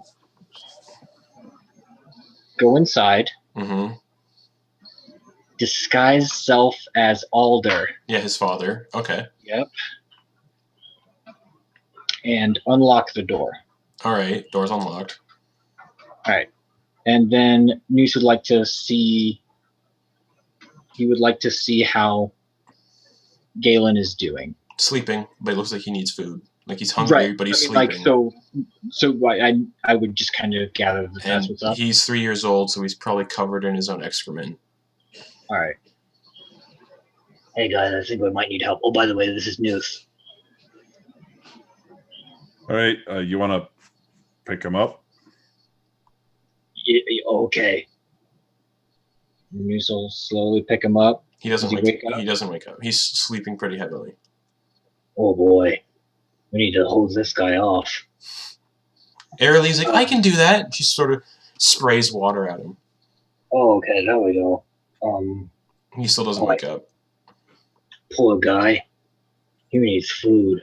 He hasn't had anything. Is he breathing? He's breathing. Yeah.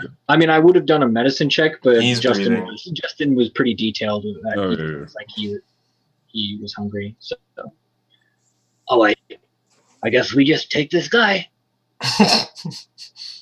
It would be kidnapping if he had anyone to take him from. Right. All right, let's He go. doesn't have parents, it's just adopting. Noose is gonna do a quick check around the room, see if there's anything. There's nothing here. It's like Alder took most of the valuables when he left. All right, let's go.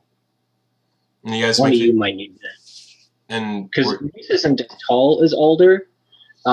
So how does that look with disguise self if he's holding the kid? you're carrying probably 2 hands. Like, I mean, no one's gonna stop you. People probably just think you're like a halfling carrying his son around. Oh, okay. All right. Yeah. Cool. And you guys make your way back to the dock, to the ship. Mm-hmm. All right. You get towards the ship. Malin's like, "Oh, it's finally! You've been waiting for you guys forever." On our way over, when we get close to the docks, but like last turn before we get to the ship, I'll turn back into normal Ash. Okay, so basically, the appearance that Malin thinks is Dustin. Yeah. Well, that is the Dustin. Yes. Okay. So yeah, Malin's like, oh, you guys are finally here. It took you guys forever. You know, errands and Took your things mother like that. forever. Ha! Got him. I don't have one. Ha! Right. Shall we set sail? Let's go! And Malin leads you all onto the ship. Let's go. And we're going to take a break. And when we come back from the break, we're going to figure out ship positions and everything. Because you get specific rules for being a certain part of the ship and whatnot. So Captain has his own things he can do during ship combat because we're using the Unearthed Arcana ship rules. But yeah, we'll take a break for about 5 or so minutes. And when we come back, we'll have Kate with us playing her character Water Genasi Airily. And yeah, so we'll see you all in 5 minutes. And hopefully at that point I'll have figured out how to voice Mordecai again. So yeah, see you all in 5 minutes as we set sail. And they finally have their own pirate ship. So, alright. With crew, by the way. You guys have about 20 or so kobold crew members. Not counting Malin Grassbladel, who is basically the quartermaster, maybe. Anyways, we'll see you guys all in 5 minutes. Bye-bye! Right.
Yeah, sorry about that, Alice.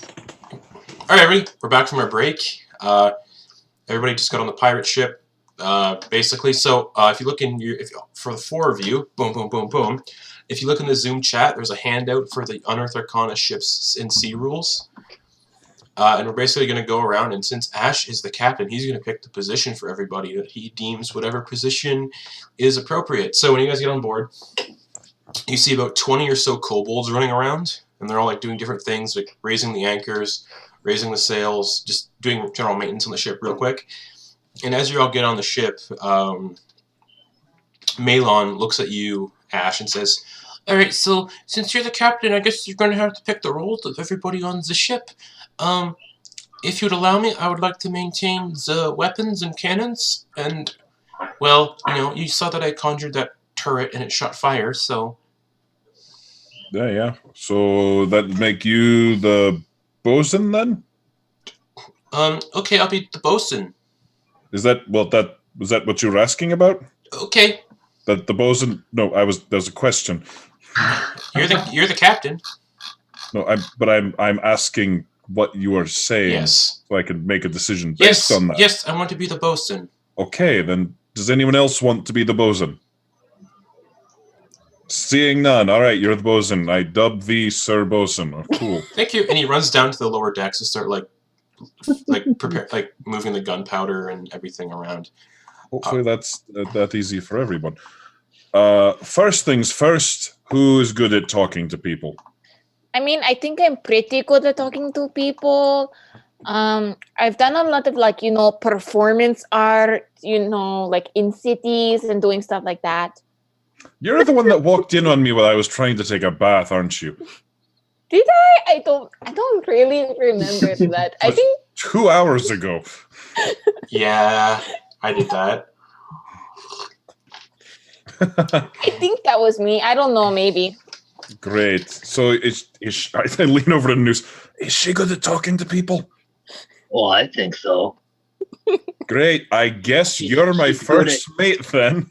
She's good at talking to me. So Airly is the first mate. And the person you just met. The temporary character until Eclipse gets back is the first mate. Yeah, what's Eclipse's charisma? Give me 2 minutes. I'll get back to you on that. Do you remember if it's anyway decent? I think it's a 15. Okay, all right, that's pretty good. That's pretty good. Actually, okay. Before Malin runs down to the lower levels, he's like, "All right, so I don't know if you've ever been a captain before. I have. I have the captain experience. You still need to pick a quartermaster, surgeon, and cook." I'm getting to those. I'm going down the list. Oh, okay.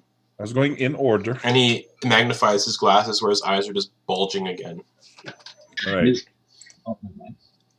So, I guess we need a quartermaster, a surgeon, and a cook, and there's only 2 of you left.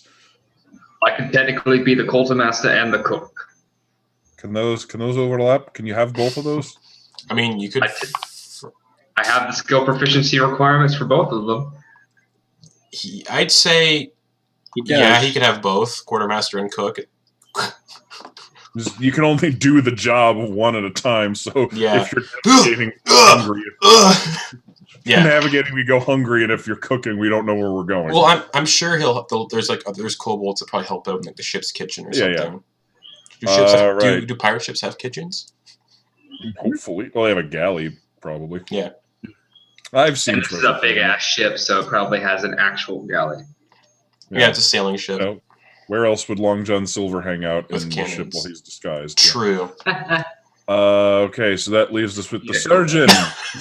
You know how to. Well, you can clearly stitch together dead things, so living things shouldn't be too much of a stretch, right? All right. So I need to write this down for myself so I know who is what. Okay. For future reference, Eclipse's charisma is 15. Okay, cool. So what's her name? We just met. Hello, my name is Amelie. Say that again slower. Amelie. Amelie. All right. Amelie is the stand-in first. Oh wait, it's comes back. Oh, I thought it was Eerily. That's what I thought too. That's what I have everywhere else. It's a thing. Oh, It's a okay. thing she does. Oh my god. Oh. I thought I had everything written down wrong. It's a thing she does. Oh, okay. All right, Amelie is the first mate until Eclipse gets back. So Sorry. captain is Ash. First mate is... Yeah. First mate is Kate's current character. Early. Yeah. In brackets, I'll put Eclipse. Quartermaster and cook is Mordecai. Fitting. Because the cook would also be dealing with alcohol and stuff. And the person overseeing sanitation is Surgeon. news. Oh man. This is Sanitation really one of the. Oh my god! I And didn't. over- notice that. Overseas sanitation. Oh boy! I put this all in the DM notes for the public DM notes, so you guys can like check it out and get an idea of who's what and not forget. And the bosun is Malon Grassbladle, the kobold. All right, what's our crew quality score starting at? Let me take a look, because I have to figure this out, right? Yeah. He's a kobold, usually with negative scores, and he needs a strength Alright. proficiency. So Well, you know, we got a whatever. whole team. Put a bunch of kobolds together in a trench coat. So Yeah, there you go. so quality score. Where are you seeing this on the handout? It's Page the 6. loyalty and quality, mutiny, all that. It's like Oh, here we go. Yep. Sorry. Sorry. I'll put down all mutinies with extreme aggression. Yep, because you've been a part of those. A cruiser with a quality score of +4. I'll say, because it's a bunch of kobolds, we're going to go at +4. Okay, It starts at all +4, so it'll be +4. okay. Yeah. Alright, so Malon's like, alright, I figure, well, you're the captain, so what are your orders? What was the name of that island that this small child needs to go to? Harrigan's Wharf. What was it again? Harrigan's Wharf. Hewigans? Arrogant. Yeah, Harrigan's. Mordecai, can you say the name? You're the only one I can understand on this boat. What is it? No, it's no worries. Harrigan's Wolf. There we go. And, Harrigan's Wolf. Wharf. and it's in He's between... the only one who can enunciate. And you remember, it's from the notes and everything, it's in between Red Dove Island and Cold Claw Island, and it's a 200-mile journey. Oh, you said 20. It's 200. I got everything wrong last session. Okay. Yeah, it's a 200. Oh no, it's 20 south of the other yes. one. So it's 200 miles to go, but your ship travels 120 miles per day, so it's going to be a little over a day to get there. So we'll get there tomorrow night or something. Basically, tomorrow night, tomorrow afternoon. I think me and Garrett said it rounds out to about 36 hours All right. or something like that. Set sail for Harrigan's Wharf. Quartermaster, set... Arrogant Wharf. Thank you, first mate. Quartermaster, you, set Captain. course. Right, I got you. So what am I rolling for this, boss? No. Just do what Oh, Quartermaster... Wait, is there... Navigators tools. Yeah. Yeah, go for it. He was just going to let you do it. And Well, it's 19 either way. okay. Alright, so alright, you're the quartermaster, so the kobolds start scrambling around to raise it. Like the sails are fully down, and the ship just takes off. And this is faster than both ships that you guys have had, the whaling ship and the little fishing boat. All right. Airly has And- never sailed before, so she's gonna run around the deck saying, "Batten down the hatches, tow in the line, swab the poop deck." Have you ever been on a boat before? I'm a water genasi. What do you think? That's not an answer. All the kobolds look at you going, "Yeah," and then they start working. And there is a crow's nest for the quartermaster. Right on. Which is where I expect it to be. Yep, so you're up there. What Cough, exactly? it's almost as if I statted out my character specifically for this job. Weird. All right, Noose, what are you doing while the ship's sailing? Noose will be taking his new job very seriously, and Mhm. he's just going to look at all of the kobolds and see if they're all in good, if they have any diseases. All If they're right. all in tip-top shape. Give me 1 sec. Alright. So you're basically examining kobolds and see how they're doing? Yep, and then he's gonna see where we do waste removal and where food is stored. Alright, so you find that there's like this place where the old surgeon would keep his quarters on the ship, and that's where you have set up shop. Oh, right, yeah. There's blood and just like dried blood and like just weird like body parts in jars in this room. Ooh. And there's a little bed in there. And funny enough, it's a kobold-sized bed, so it's perfect for news. Yeah. Every other bed on the ship is also kobold-sized, though. So. Okay. So yeah, Noose, you're in there, and there's a kobold sitting on a stool, just kicking his legs back and forth. Hey, buddy. Hello? Are you the surgeon? No. You What are. you doing here? You're the surgeon. Well, I just wanted to make sure. Because the cafe is there's only enough room for one of us. I'm here for my examination. Oh, Willie? What's up? What you got, buddy? He drops his kobold pants, and you see that his genitals have been burnt off. Ooh, boy. That's a tough one. Yeah, it's pretty tough.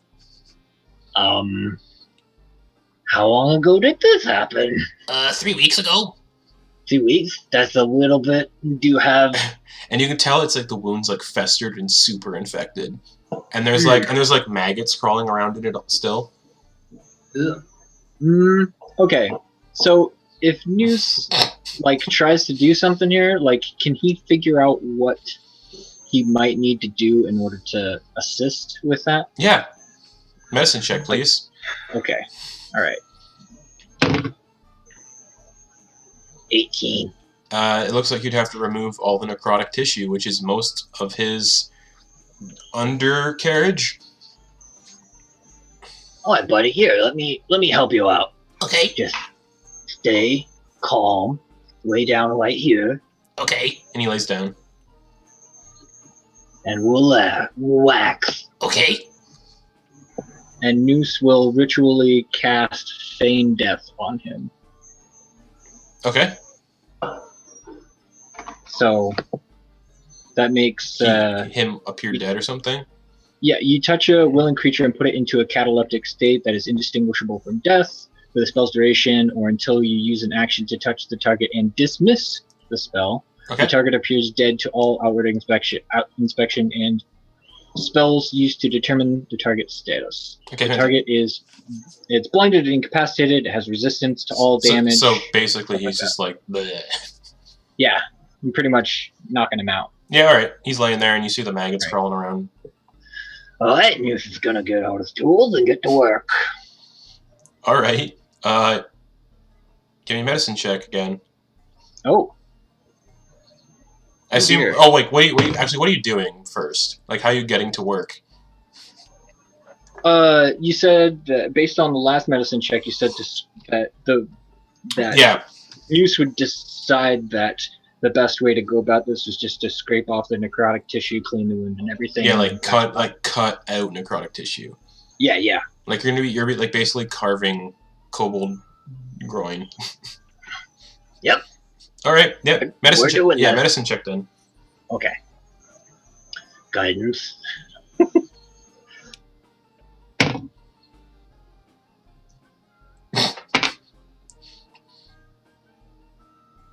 uh,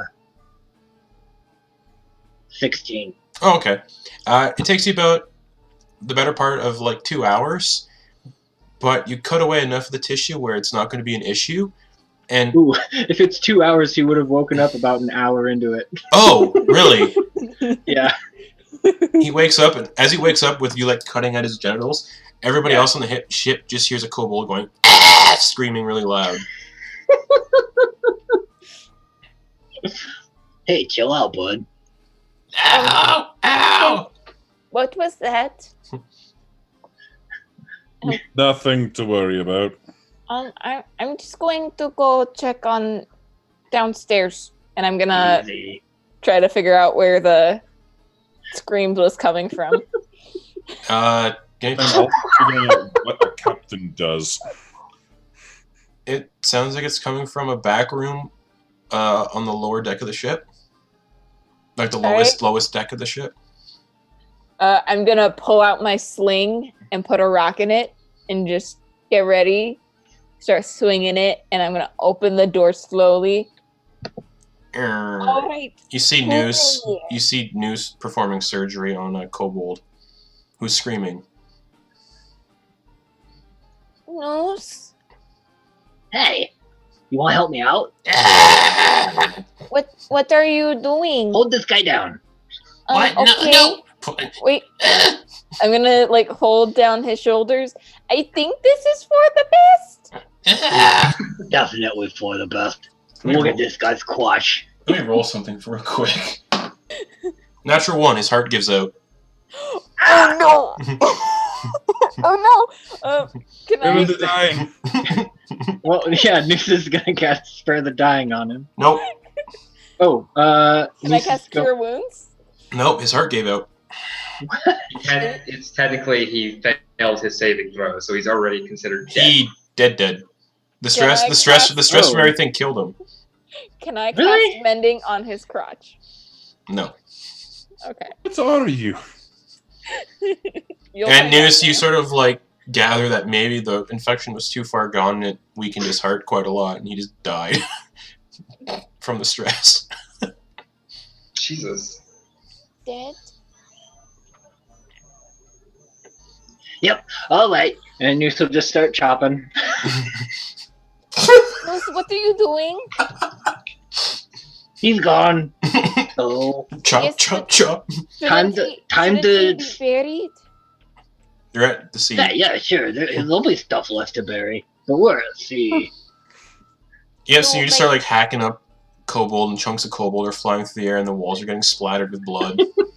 Yeah, I'm technically gonna, I should just Noose- chop him out. Okay, so Noose isn't like crazy like that when he does it. Okay. He's got his tools. Like he's All right, like, all right, he's playing. He's like taking what. all right. Well, this is happening then. Mr. Captain, Yes. how's it going? Selling your ship? Ash is just going to be standing there, like on the upper deck, like on that balcony railing, just next to the ship's wheels, standing, looking out over the ship, and mentally is just going, "What in the hell does a captain do while you're sailing?" Captain. He can't. Yes.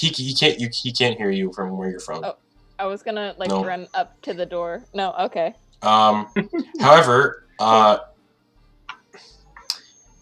Mordecai, give me a perception check, please. Oh god, I hope I failed this. I don't Me want to too. notice all that crap going down there. Oh, well, I guess I don't fail it. That's 18 plus 6. You see, Hardcore. you see from like this small little island. It's got dense like vegetation and jungle on the island. But you see a ship sort of coming around the island, and you make out what appears to be 3 hill giants on the ship moving barrels around. And the ship is coming for you guys, and it's about 300 feet away. Coming around the back end of an island, so it comes into view fully, and it's about 300 feet away. And you see it before anybody else does.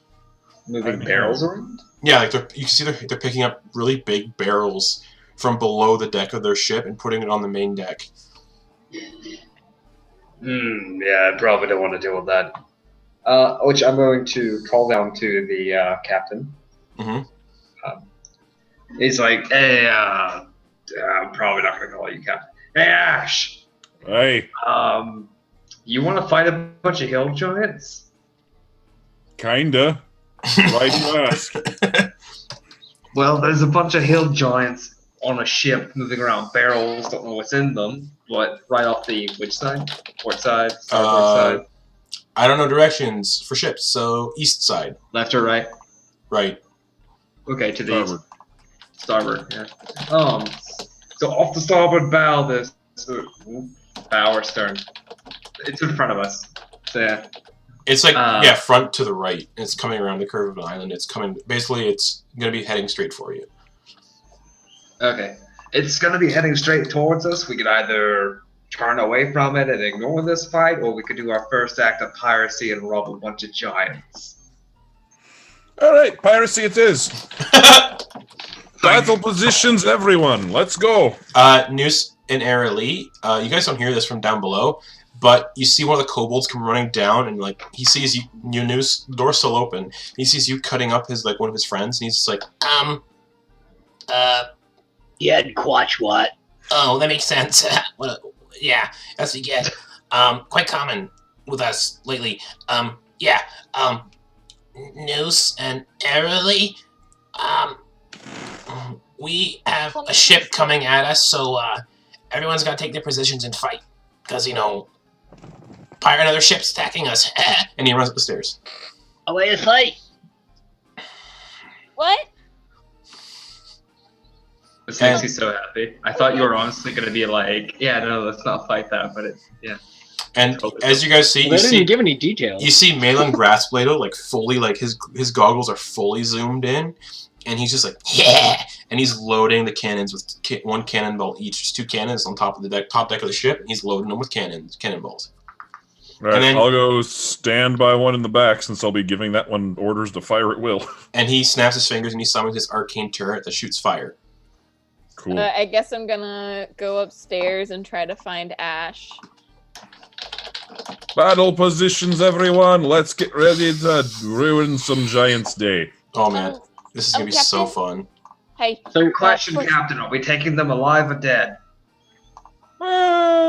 There's a lot of prisoner to feed there. Let's just kill him. I have a question, Yeah, what's up? Justin. Yeah, what's up? Right when they tell us that this stuff is going on and everybody runs off, would you say Noose has a minute? Yeah. Good plan, Garrett. Noose would like to cast Animate Dead on this kobold in front of him. Isn't he being cut up into pieces? Didn't you cut him up into pieces? I didn't take off limbs or anything. Oh, what'd you do? Just like flay him, I kind of was thing? flaying him open, Oh, okay. like checking, Oh, like okay. checking Okay. out, like because he's got scales and stuff, so he's obviously looking at all that. Yeah. Okay. Making sure he's got the anatomy. He doesn't want to screw this up again, so he's like, "Ooh, let's see where all of this stuff is." Okay. Yeah, you cast Animate Dead on him, Yeah. and you now have a kobold zombie named Gurt. G-U-R-T. Captain, First Mate Aralee here. Where is my battle position, and also what do I do in battle? All right.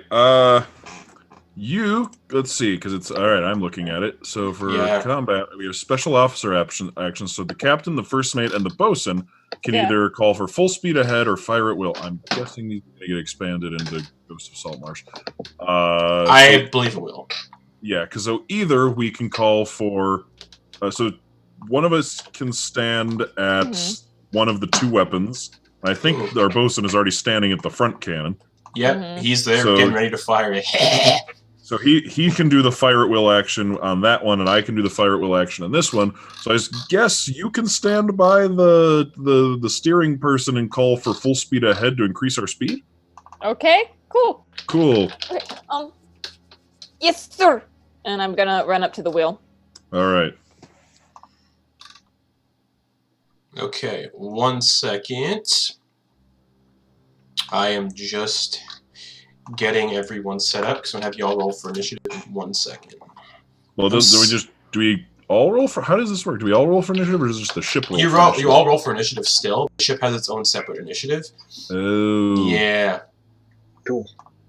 Yeah, it's gonna be intense. I like how they were trying to test this out on Critical Role, but they never got to. Yeah. Because Caduceus just knocked the ship over.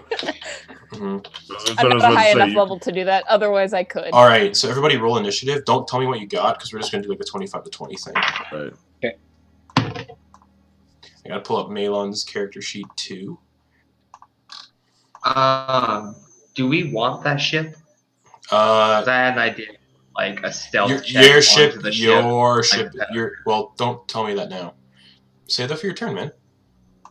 Okay. But the ship isn't. It's smaller than yours.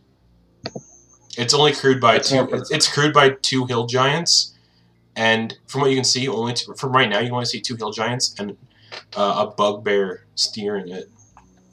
Right. Well, I call out as we're starting. Leave one alive and set him out on a longboat so they can tell the story of the. What's our ship called again? The Kobold's Cradle. Of the Kobold's Cradle. He and Malin offered to change the name for you. Oh well, we didn't think to do that before we set sail, so. All right. Let them know So the name is subject to change. everybody roll initiative, and I'll go through. Oh, he's got initiative. He's got advantage to that. Yeah, he does. Would you like me to roll for the ship? I already rolled the ships. Oh, okay. Actually, yeah, you should roll the ships because you're the captain. Okay. So it's going to be -2 Yep. plus 4 because of the you add the quality. Oh. You add the quality to it, so it's -2 plus 4. So +2. Okay. Yeah, All right. Wow. and then Does let that get let added me- to everything or. no, just I think it's just the ship in general for like moving and stuff. Okay. Mm-hmm. And then let me know what the ship got for initiative first. Okay. The ship got 17. 17. It's 1 less than what I rolled. That sucks. All right. Oh wait, there's another ship in combat. I gotta do his ship too. Oops. Mhm. Yep. Okay. Okay.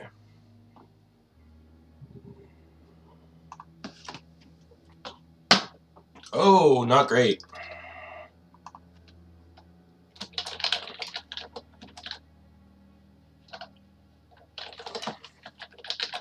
Not great for that ship. All right. Yeah, 25 to 20 for initiative. Okay. 15 to 20. 19. 10, What'd you get, Mordecai? 16. 16. 10 to 15. 10 to 15. 14. All right. So you and your zombie share initiative, I think. Yes, I believe so. Gert, the kobold zombie, and Arely, what'd you get for initiative? 11. Okay, cool. So, oh man, this is so good that this is happening right now. All right, so Malon goes right away, and I gotta pull up something real quick. 'Cause I forgot to do that. I need to pull up the DMG because there's no stats for cannons on here for some reason, just ballistas. Oh, yeah. So I gotta pull up cannons. Do you guys know off heart what page of the DMG that's on? No. Okay, cool. Oh. Sorry, man. Siege equipment, probably right there. Yep. All right, cool. You see Malon go. What's the range on this? Oh yeah, he totally had it. Sweet. You see Malon just sort of like at the the cannon's already been aimed at the ship. He aimed it at the ship pre-combat, and he's just like, Should I fire, Captain? Fire! cannon goes rocketing towards the ship. Okay. 12 plus 6. Fucking hits the ship. He hits it right in the hull. Just the ship that he just shot at takes 8d10 bludgeoning damage. Ooh, Yeah. damn. Yeah, cannons, man, they're brutal. Yeah, but ships have like 300 HP, so it's fine. The ship's smaller though. That's true. Mm-hmm. Where the hell's my d10? Oh, here it is.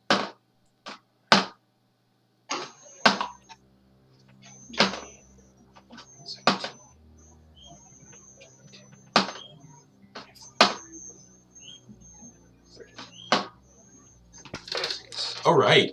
So you watch as the cannon hits the hull and just shatters the hull a little bit, and there's a huge hole in the hull of that ship. Very nice. Yeah. All right. Cool. And he goes, ha ha ha ha. He was like, don't fuck with me. Well, wait. Do do the cannons fire on his turn or on the ship's turn? No, on his turn, because it's an action to fire the cannon. Well, I thought it was a ship action to fire the cannon, though. Oh, is it? Let me look. Because the officer actions are things like fire at will, where you give the ship advantage on its attacks. This is very confusing. It kind of is, yeah. Oh, yeah. It's on the ship's turn that the cannon gets fired. Alright, never mind then. He does not fire the cannon. He just aims it then at the ship. That's his action. Ash, it's your action. Okay, well, yeah, I'm going to do the same thing. I'm going to call for a fire at will on my cannon as well, to give that cannon advantage. Alright, so... Okay, So when it gets to the ship's turn, now both of its cannons have advantage. Oh, and I'm gonna tell mine to target the helm, the steering. Okay. So where I'm aiming mine for. Both. So one cannon's Malin's cannon's aimed at the hull. Your cannon is aimed at the hull or at the helm. Yep. All right. It's your ship's. Is anything else then? Nope. That's all I can really do. That's my action. It's our ship's turn. Okay. So I need to look at this real quick. Yeah, what's our? Is their attack bonus the same thing, just as the double attack bonus? Yep. Okay. All right. So can move using its helm. You can also fire its ballista and its manglo. Okay, cool. So it's gonna fire. If it has half its crew or fewer, you guys have just enough. You guys have 20 crew. The sailing ship has 30 crew, so you guys are good. You're not below half, so you can fire both cannons off at the same time. All right. So you roll your cannon. I'll roll my cannon. Okay. My cannon misses. It hits the water in front of the ship. Just at advantage. Oh, that's right. Oh no, it hits the second time. All right. And wow, I got a nat 1 and a 17, so that is a 23 to hit. That hits, and it's 8d10 damage. So I'm just gonna use a digital dice roller. You don't want to roll 8d10? Nope. You got that many? I don't have that many d10. I've got 3. So 17, 23. I got 45 damage from my cannon shot. Nice. Hang on. 33. 42. I'm rolling really good. Jesus. I got 42 plus another 57 damage from mine right to the helm, the steering. All right. Let me look at the stats for this thing. The helm? Yeah. How much damage? 57. You destroy the helm with your cannon shot. Their ship had 50 health for their helm. All right. If the helm is destroyed, the wheel just goes bang. If the helm is destroyed, their ship cannot turn. So it's just going straight for your guys' front of your ship. Okay. Yeah, it's like coming on. It's coming in on an angle, like towards your front. So we can still move, right? Mm-hmm. Yeah. Okay. So I'm gonna tell the helmsman steering to just get out of their way. All right, Mordecai, it's your turn. And the navigator, I think you can just really navigate. Quartermaster. Yeah, my goal there. Yeah. There's not a lot for. There's only like bosun, first mate, and captain are the only ones that can like do stuff during combat. It seems like. And their ship is about. You guys are actually. I'd say your ship would have moved closer too, though. Okay. So movement speed. Yeah, it's just his travel pace. And if you go down to the movement mode, though, it has the movement sails. Sure. Oh man, there's so much here. Right. Are we sailing against the wind or with the wind? You guys are probably with the wind. So we're 60 feet per turn. Cool. Yes, you guys move 60 feet up, so their ship is 300 minus 60, 240 feet away. Okay. All right. So we go like off their line, so they're not going to run into us now. Nope, they're not. But yeah, it's Mordecai's turn.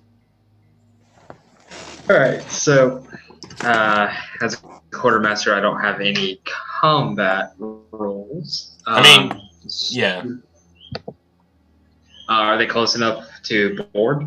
No, they're 140 feet away. I think is what I said. Okay. Yeah, I can't make that even. Jump in the water and then. Yeah, no. If I was to backseat with some form of water movement, then maybe. But they are in movement. Anyway, I'm going to just go ahead and get down and prepare, and I'm going to try to get a few crew members ready with boarding hooks. Does that ship have boarding hooks? I'd say probably it's a pirate ship. Okay. Would that count as a whip? Yeah, I think so. We'll just say it counts as a whip. Okay, cool. I'm proficient with this. Anyway, so yeah, I'm just gonna I'm gonna ready my action for whenever it gets within the range to pull it closer, because I can't do anything right now. Cool. All right. I might homebrew my own ship combat rules after this. All right, Noose. You come up. Just come out. No, it comes out May 21st. Oh, there's people that have advanced copies. Yes. All right, Noose. Yeah, you come running up from your surgeon's quarters, and you see 2 cannons fire off at the ship. One completely destroys the helm. The other one does significant damage to the hull of the other ship. Hey, Gert, pull yourself together, man.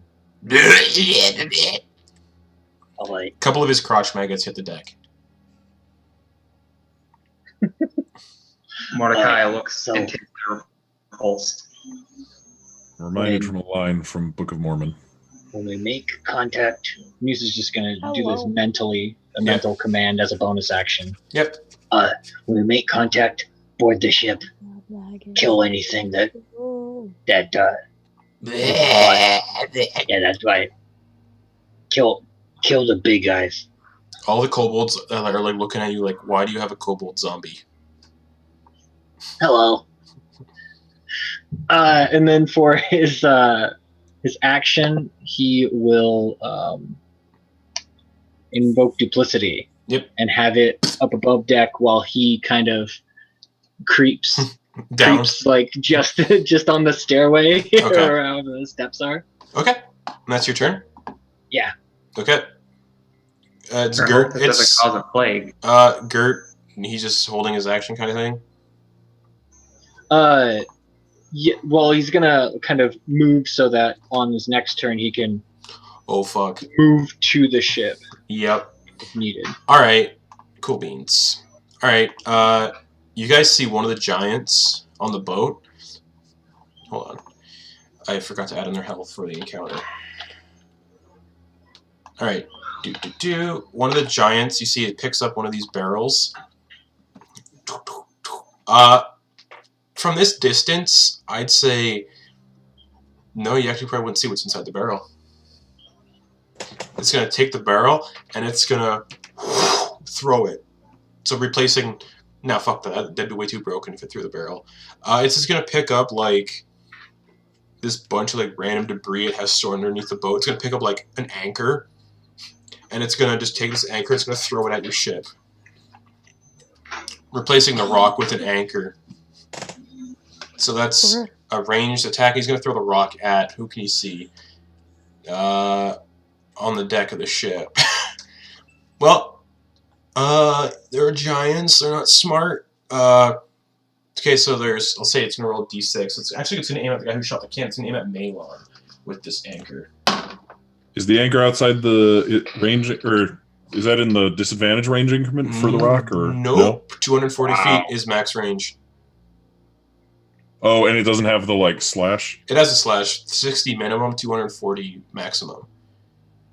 Oh, so it's disadvantage then. Oh, is it? Yeah, no, it's the 60 is the range at which you don't have disadvantage. Oh, is it? Okay. The 240 is the range. Okay. Is the maximum range. All right, because you're only 140 feet away. Oh, that's right. Yeah. So it's disadvantaged. Yeah. So it's that's short range and long range is what those are. Oh, okay. Short range is normal, and then long range is you can do it, but it's harder because of the distance. Okay, so that still hits. So Malon gets hit by this anchor. Just yeah. Accepting applications for a new bosun. Shit. Oh. Oh. Alright. He gets hit by this thing and takes 22 bludgeoning damage. Oh. And he's still standing. Yay! He just flips off the hill giant. Just fuck you. I mean, he's high enough level to cast Fabricate. I think he's fine. It's not Fabricate. Airily, it's your turn. All right. I'm at the helm, I guess. So, I'm going to just shout, "Full speed ahead!" Yeah, and I'm gonna take that action. Full speed ahead. Yeah, full speed ahead. D6 times 5. So the ship becomes 10 feet faster. Cool. So it's 70. It's this got turn. 70 then, right? Yep. Okay. Nice. And then I'm also gonna like try to correct the ship, so that it's once again parallel, but not on an intercepting trajectory. Alrighty. Yep. Approaching ship. Yep. All All right. That's my turn. Cool. Oh, hold on here. 1 second. I need to see. Yep. All right. Cool. Oh, and I'm gonna cast Magic Stone on the 2 rocks that I picked up. Okay. All right. You guys hear a cannon fire, and it's coming right for the helm. Oh shit! Yeah. Oh, they have cannons. Okay. Yep. Oh, shit. That hits your helm, I think. 13 Yeah, it's like plus. Yeah, it's like six. a 12 or something. 13 Yeah, it's not plus. 13 plus 6. Yeah. Oh, yeah. No, that just hits our helm. Actually, is an AC of 18. And it's a cannon, so that's I think 8d10. Yeah. Oh boy. Right. Take so out our helm. Turn right back around and go to port for repairs. Fuck. You guys have a sailing ship. Helm. You guys take 42 damage to the helm. It's still going. Yeah. Yeah. So you guys, it's still going, but the helm is just. Whoever's at the helm, that's you, right, Ash? Or No, it's me. I'm at the helm. yeah, Ariel, you ducked just as there's like debris from the cannon explosion, just showers everywhere. Just one kobold is sent propelling in pieces into the ocean. Just. Are there any small stone-like objects that I could pick up on the ground? No. It's No? a, All right, it's a ship. All I right, want cool. that cannon. Well, it's the same as your cannons. Yeah, we can have 3 then. Yeah. So it just takes like the helm. Yeah, so 42 damage to the helm. You guys have what, 50? I need somebody. Can Yeah. somebody track the health of your ship, like the helm, I- other stuff, like the helm and everything? I'm tracking the hull. I can track the helm. All right, since cool. I'm So yeah, there. you have 50 health to the helm, and it took 42 damage from 1 cannon shot. And their ship is just going to keep sailing forward because they can't turn it. Yep. Are we? So we're pretty much like right next to each other now, right? Yeah, you guys are within like I'll say, it moves 60 feet. You guys are like 60 feet. No, you guys are like 40 feet apart. Okay, we're like right there. Then. Yeah. So the other giant, on its turn. Oh fuck! I skipped someone's turn. Yeah, I deleted somebody from the initiative order. Whatever. I'll say they go last. All right. So the hill giant that's on the ship, he's going to pick up one of these barrels since he's within range now, and he's just going to lift it and he's going to chuck it right at the hull. And that is going to be. I'll use the same. I won't use the same to hit because he's not throwing a rock. He's throwing one of these barrels. And Noose, from where you're standing, you see a little bit of purple viscous goo dripping out of the barrel. Oh no. Fuck. Okay, that's just a straight range attack with the hill giant, so that's that. Doesn't hit. That's a 13. It splashes into the water and just sinks. That could have been really bad. Yeah. Concentrate fire on the hill giants. And that's the hill giant's turn. The captain of the ship is gonna grab a javelin and just throw it at the captain. At the other captain. Oh hey.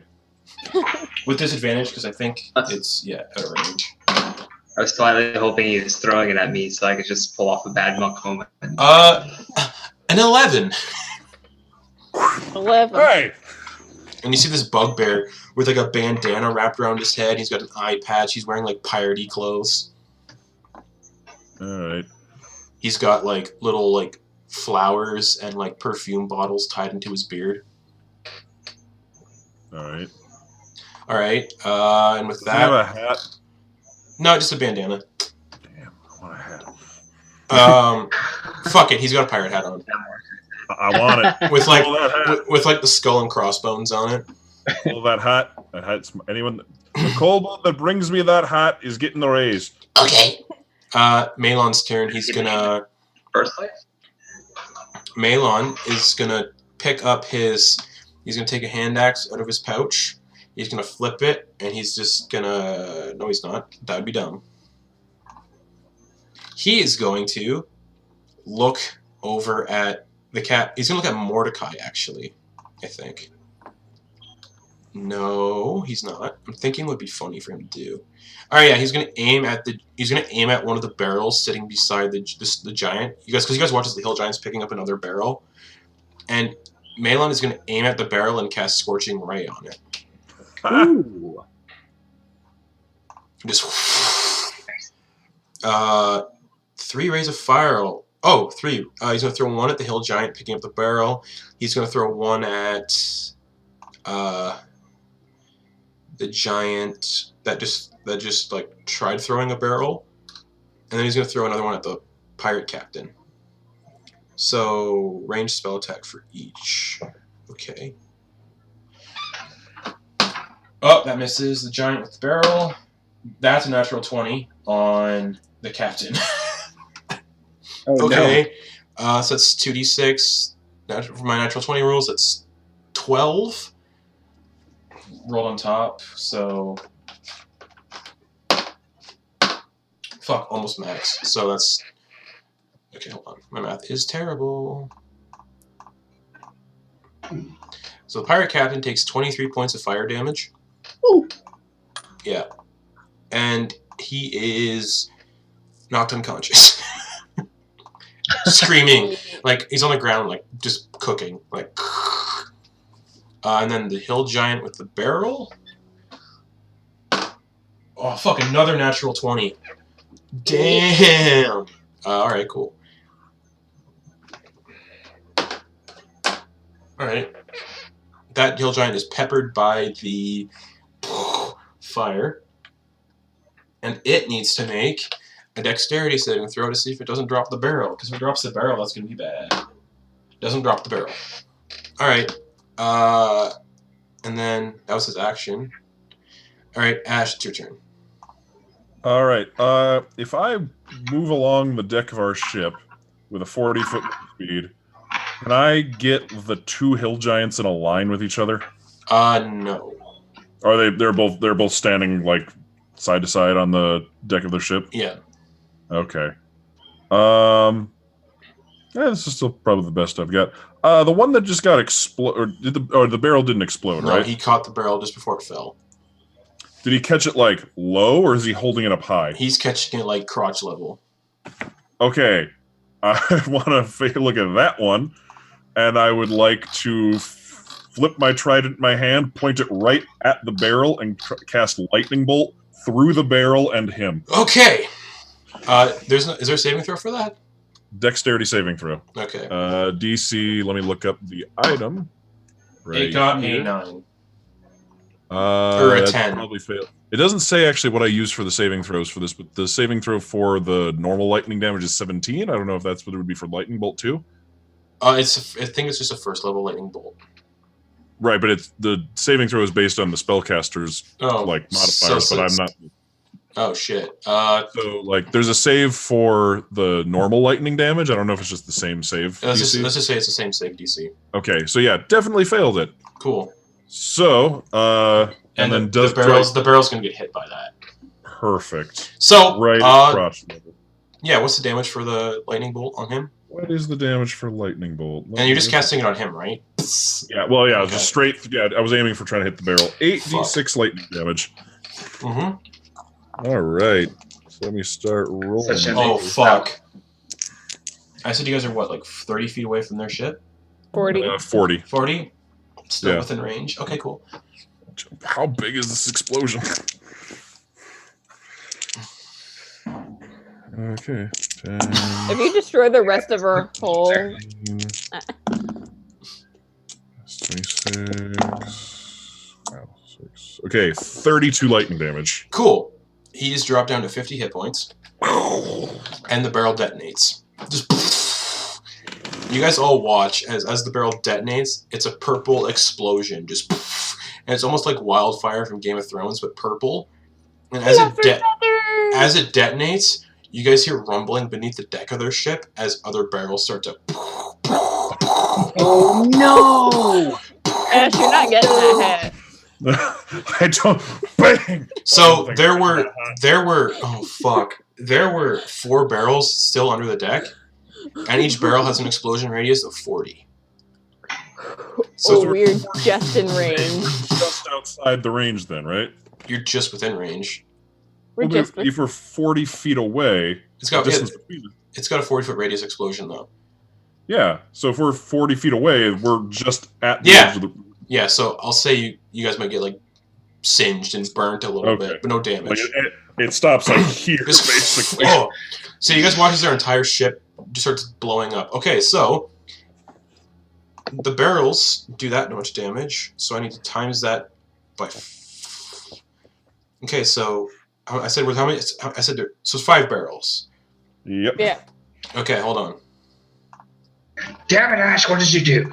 Okay, that's gonna be a lot of dice, so I'm just gonna digital roll that. I'm about to find out. Not bad decision for my job.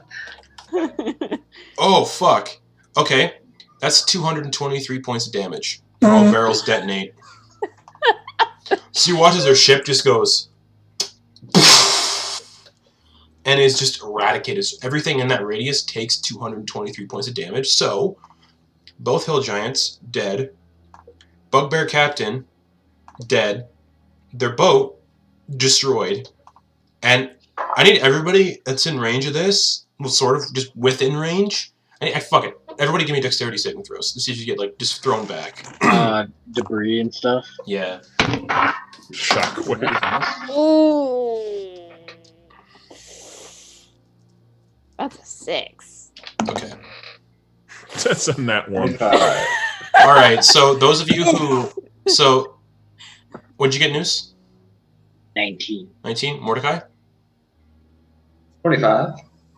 Okay.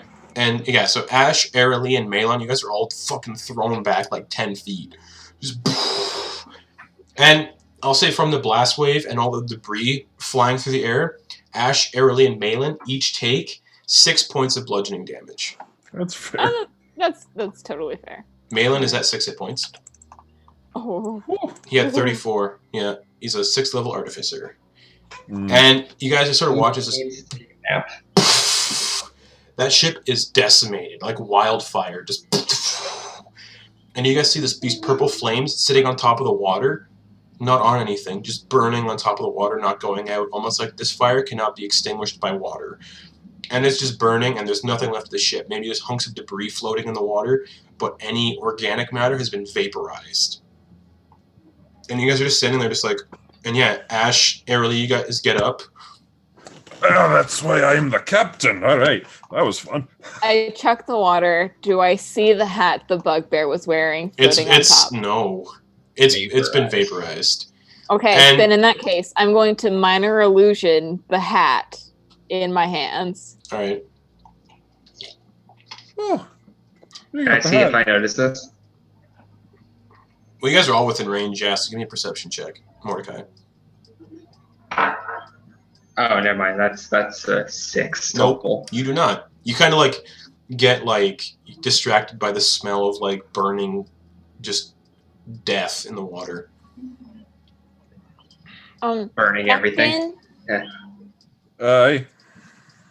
I got your hat, and I'm gonna wave the illusion like I've got his hat. Oh, thank you, first mate. I'll walk over. So were these guys? Oh, sorry. Be careful with it. It's very delicate because you know it was just exploded. All right, well, try and take it. It's an illusion. Yes. Your days are numbered. So yeah, Ash and Airly, you both are like heavily like Honey. singed, and your skin is like second degree burned in places. And Ash, you have a huge like splinter from the other ship embedded in your right shoulder. And all right. Yeah, 1 second.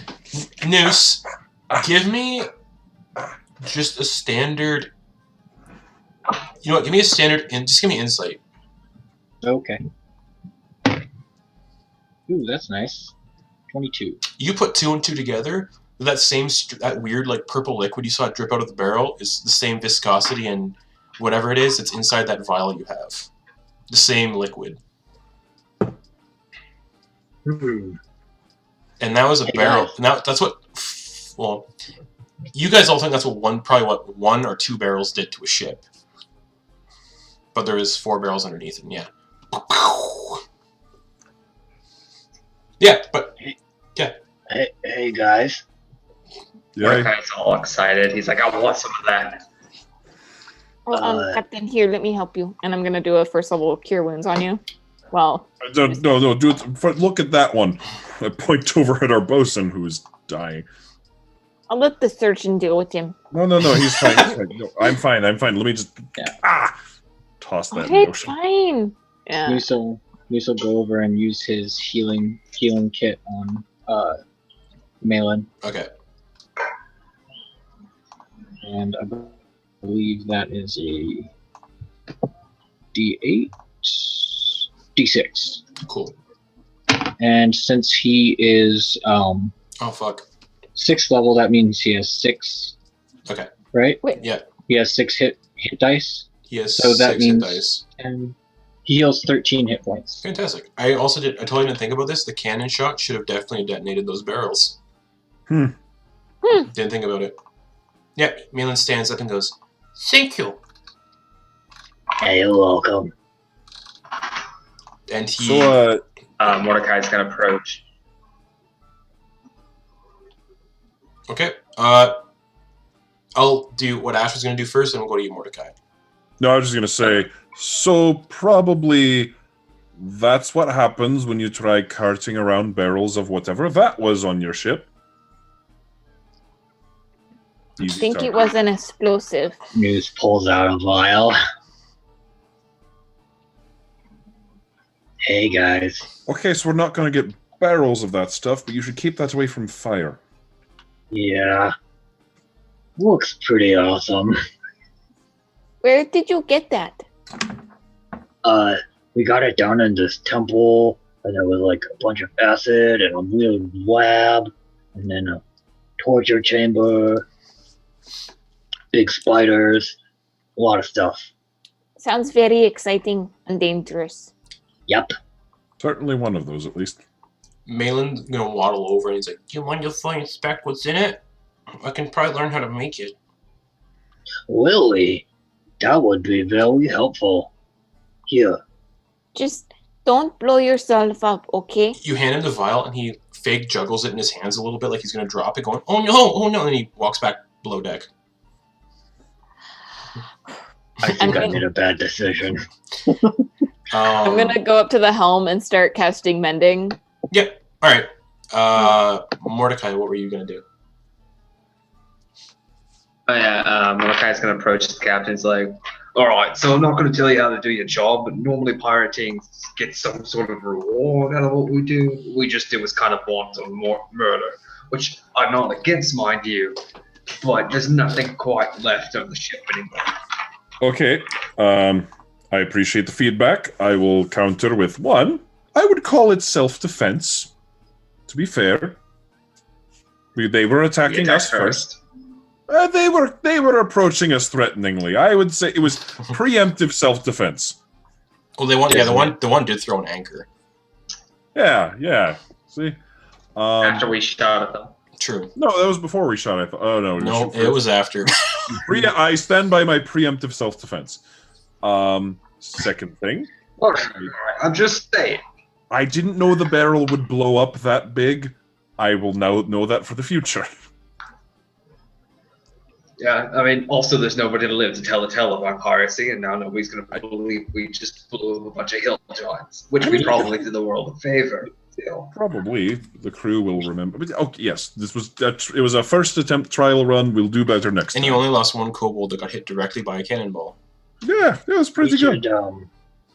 We should try to see where they came from. They came from an island just like beside you guys. You're now like sailing past it. Because if they got a bunch of that very dangerous explosive from somewhere, That's not a good sign. I will say the island you're passing where they came from looks too small to be holding any of that chemical. It looks like it might be like a small island that people might go on to like hunt wild game and stuff, and that's about it. Where I know this wasn't really discussed, but it's been kind of I've been trying to figure out what was done with them. Where's Galen? Galen? Oh, he'd probably be like sleeping somewhere safe on the ship, like the crew's not crew quarters, because there's kobolds like bap bap bap. He'd probably be wherever Noose wanted to put him on the ship.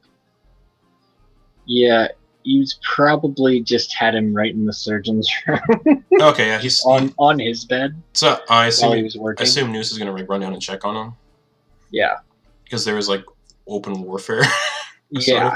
Yeah. He's awake and he's like looking around scared. And Noose is a goblin. Yep. And you run in and you see him just sitting there going, Hello. Where's my dad? Wait, you sound familiar. Yeah, I was outside your house. Wait, he's 3 years old. You don't familiar. Yeah, I was outside your house, and your dad wants us to take you to your aunt. Remember? He nods. All right, we're gonna take you there. All right. He nods. You good? All right. Do you need anything? You seemed hungry. I have. Do you like cream pies?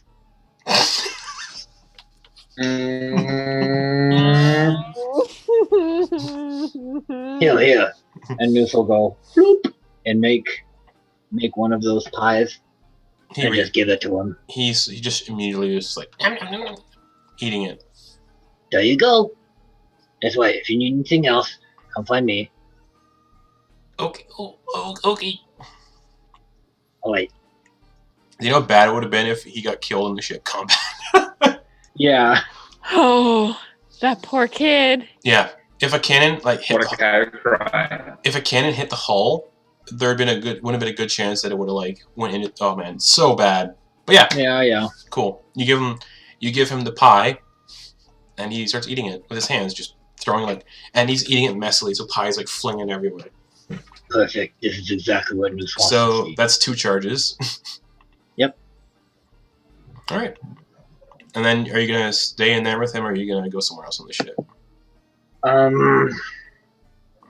Well, he's just gonna stay there until someone. Man, I mean, you said that there was like a guy that also was hurt. oh yeah, You said another guy had died. yeah. The kobold got hit and blown off like in pieces off the ship into the water. Oh, okay. Yeah, he got hit. And- He got hit directly by a cannonball. All right. So Noose is gonna go over to Malin. Malin's like just loading the cannons and fixing them and seeing what's Hey, so Hi. Gert had a Quachwat Okay. and he died. Oh, that's a shame. Yeah, he's right here. Oh, okay. Do you want me to just give him the burial at sea? Yeah, just chuck him overboard. Hey, Gert, Duh, take a whap. duh. And he just walks off the gangplank and into the water. And you see like blood float to the top of the water as he's torn apart by the barnacles under the boat. He's keel hauled basically. Just Oh, poor Gert. Burial at sea. Bwah, bwah, bwah. uh, Bwah, bwah, bwah. and at this point, I'll remember you, Bert. at this point, I'll say nighttime. The sun sets. It's nighttime now. Yeah, since I can't really say who's taking first watch because there's only 1 quarter. How you guys want to handle nighttime? Malin is down below deck sleeping. Well, I spend like most of the afternoon on like mending up the helm and anywhere Okay. else, like Um, with the bosun. Noose would assist as well if possible. Okay. During like dinner time, etc., what would Mordecai make for the crew? I forgot. Yeah, the ship only has on it dehydrated rat meat and dehydrated lizard meat. So like lizard and rat jerky and 3 barrels of rum. So, dehydrated lizard jerky and warm ale. Yep. Warm rum, sorry. Yep. Rat jerky, lizard jerky, and 3 barrels of warm rum. Oh, I can create French Which he water made for sure you. is rationed out. Oh, it's easily enough to ration it out. Uh. There's a month worth there's like a month worth in there for all of the crew. And everyone on board. Also, once per day, I can create up to 10 gallons of clean water. But you're not the cook. Mordecai will make a small speech, though. But if he needs it, All we right. got 10 gallons. So yeah, I'll say everyone kind of goes below deck and starts eating. The ship's currently being sailed by kobolds who are sleeping most of the time. Lazy bums. It's in shifts, so yeah, everyone's down below deck eating. Unless all these kobolds are piracy. And you said Mordecai was making a speech. What's the speech he's saying to the rest of the crew? It's just going to be a short one. He's like, well, I'd rather have a feast for the crew's first victory at sea, but y'all seem quite content with this. Never mind. I don't even know what I was about to say. Congratulations, everyone. And also a special warm mug of ale or rum in the air for our captain. Oh, everybody, let's keep it up. Yeah, let's keep it up. One of the kobolds Keep it up. one of the kobolds throws like a hunk of food at another kobold. Okay, everybody, I want to lead us in a group cheer as your first mate. So everything Ooh, I say, natural 20, you're hit in the face by food from a kobold. that was not very nice. Do I see who threw it? Yeah, it's this kobold that has like one eye and an eye patch, and he's wearing like a tiny little like leather bandana that's tied around the back. He's got like a fur like vest, and that's all he's wearing. All right. Can I grab him by the front of the shirt and pick him up and push him against the wall? He's not wearing a shirt. He's wearing a fur vest. Okay. Can I grab like the Yeah. two sides of the fur vest Yeah. and use that to lift him up and pin him up against the wall? Ah, As I do, I want to use my changeling ability to turn into the most humanoid approximation of the Glabrizu as I can. Oh, okay. He's just like, And suddenly I turn to him and just say, "Your first mate was speaking." he poops a little. Just That's what I thought. And then I drop him, turn back to Ash, and then go back to listening to my first mate. Thank you, Captain. So, as I was saying, I would like everybody to repeat after me. You ready? no. one of the kobolds says. I don't care. Glabrizu Alright. face. All right. Pump it up. Pump it up. Newt is really excited about this. Pump that pirate, speed it up. Pump that pirate, speed it up. I like how no one else is doing it. Mordecai already left. I'm the Gone. captain, so I watch, but Man, Keep it up. Keep Take it a up. roll for this. Keep that pirate spirit up. Keep that pirate spirit up. Oh. What's it? Oh, Oh. Cobalt Cradle. Cobalt Cradle. Malin just puts his entire hand in his, like, just his entire face in his hands. Just And I minor illusion like spotlights flying around the room. It's too bad you don't have I dancing attempt to lights. raise morale. Malin is just like, she leans over to you, Ash, and goes, She's not a pirate, isn't she? she's now. ugh. And you guys have I a. mean, yeah, to her defense, we just committed an act of piracy. We are all pirates now. Yeah. So you guys have a well-deserved dinner. I'll say there's no need to have shifts or anything to look out to see what's happening because nothing happens. And you all gain the benefit of long rest again. I would like to wake up early hmm in the morning and just kind of watch the sunrise. You watch the sunrise. Hmm. You catch Mordecai out there painting him. What are you painting? And are you still wearing the disguise I made you? Nobody's told him he can take it off yet. And you know you can take all that off probably because we're not on an island anymore. I just, I got used to it, and I liked having hair. I'll tell you what. I'll take off the hump and all that and hand that back to you, but I'm keeping the wig. All right, I think it looks good on you. All right. And I'm gonna take like the cloak back. So what are you painting? He points at the sunrise, like, just capturing this moment. I don't think I've ever seen the sunrise over the ocean before. I think this is my first time. Oh, trust me, it gets quite addicting. I mean, this site right here is what really got me into, not really piracy. Sunrises don't inspire murder, but into sailing. Also, that is a unnatural 20 for the painter. Yep, you paint a sunrise. How did you get into piracy? Oh, I was a little drunk in the bar one day, and then I woke up tied up on a ship, and my captain gave me 2 options, piracy or ocean. I mean, he didn't give me the ocean thing because I'm a shark. He just said he'd shoot me in the face, but, good times, good times. He was a good man. He doesn't sound very nice, but I'm glad you got along. Oh, yeah. He taught me how to read and paint, but not so much the painting. I taught myself how to do that. Well, I think it's a beautiful painting. Oh, thank you. I thought it was beautiful, too. That's why it's about to go into the ocean. Wait. And without any hesitation, he pushes over the edge. No! I was going to ask if I could have it. Oh, can I make a dexterity check to try to save it before it falls off? Yeah, go for it. Or can I just say I saved it? Okay.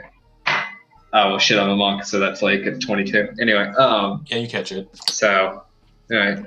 He's like, alright, well, I guess if you really want it that bad, here you go. He hands it over. It's like, it's not really canvas because I don't think a guy on his salary could afford canvas, even though he's technically slightly rich at the moment. It's like muslin. It's just which is like a thinner weave of basically canvas. repurposed. Yeah, basically repurposed fabric. But the paint's still pretty deep. I'm gonna look at it. I'm gonna cut it off of the frame and then just roll it up. Okay. As this is happening, Ash. Mm-hmm. Are you in your captain's quarters, like sleeping? Because so, morning has just happened, yeah. All right. So during your dream state. By the way, is my captain's bed kobold size? It is. All right, I'll do my changeling best to just get myself as short as I can to try and fit on it. Cool, you fit on it. And during the night, you're dreaming right now. You're standing on the side of a cliff, and you're standing by that white ash tree. And you're sitting there, but you're not, and you look down at your hands, they're not your hands, they're charred and like black, charred, like husk-like, almost like the Stormfather's corpse in the stone coffin in the temple. And as you look down at your hands, you hear light screaming, almost like it's on the wind, kind of. And you turn towards the ash tree and you see Gerhardt's face in the tree, screaming, and you see Dustin's face in the tree, screaming. And then they stop screaming, they both look at you, the faces. And they both say in unison, "Ask us a question." Why should I? And they say, and they both say in unison, "Wisdom."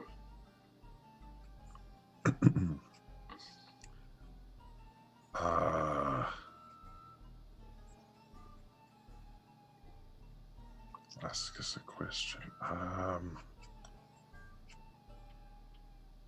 How do I get my friend back? And they both say, "Tabaxi?" Like a question. Yes. Okay. You get a brief image in your mind of the you see you're like sort of like floating, like you're like astral projecting almost, and you're flying across the ocean out of the pirate ship, and you're flying across the ocean like super fast, like, and you fly over Harrigan's Wharf, and you fly towards this dense mountainous island, and built into the side of the mountain is this castle, almost like the Eyrie from Game of Thrones, built into the side of this mountain, with a sheer, like, rocky, like 2,000-foot drop into water, and it's surrounded by dense jungle, and you can see dinosaurs roaming through the jungle. And you zoom up to the castle's front doors, you go in, you see just a bunch of Kingsguard roaming around, and you come into the main, like, throne room, and you see the visage of King Moreau. He's this very obese man, long red coat, covered in, like, gold and just other kingly-esque stuff. He's wearing a crown made of, like, thorns, and on the tips of the thorns are petrified black roses. He's got a very long black beard, and he's got long black beard, no mustache or anything, just the beard. Two very green eyes, and standing beside him is a blue dragonborn, arms crossed, has a huge sickle on his back. Sitting on his other side, you see this very familiar figure as Arcturus, the mage who attacked your family home. He's standing there, alive. He survived that explosion teleport he did, but you see somehow in the explosion he lost, like, most of his left arm. At the elbow, there is now just a long golden hooked blade. And half of his face has been burnt away, just, like, completely singed and melted. Kind of like the Hound, but more severe. Also, his hair is kind of, like, burned away, too. And you see that you sort of, like, move behind the throne through a door, and you go down these steps, and you're in this very ornate marble prison with, like, very thick black iron bars.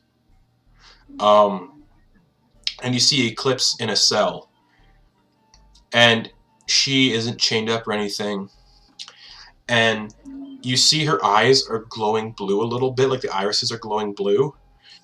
And you see that she once again has a new tattoo on her arm of the Acacia Grove. And it's glowing light blue as well. And you feel your heart stop. Because you see in the cell, on their hands and knees, chained around their wrists and ankles, is a female figure. Brownish hair, very elegant garb. And when your heart stops when you recognize that this is your mother, and she's on her hands and knees, and you sort of see that Eclipse has this rapier pressed against her neck right here, like right under the chin, and that's when your vision ends and you're laying in your bed. Yeah.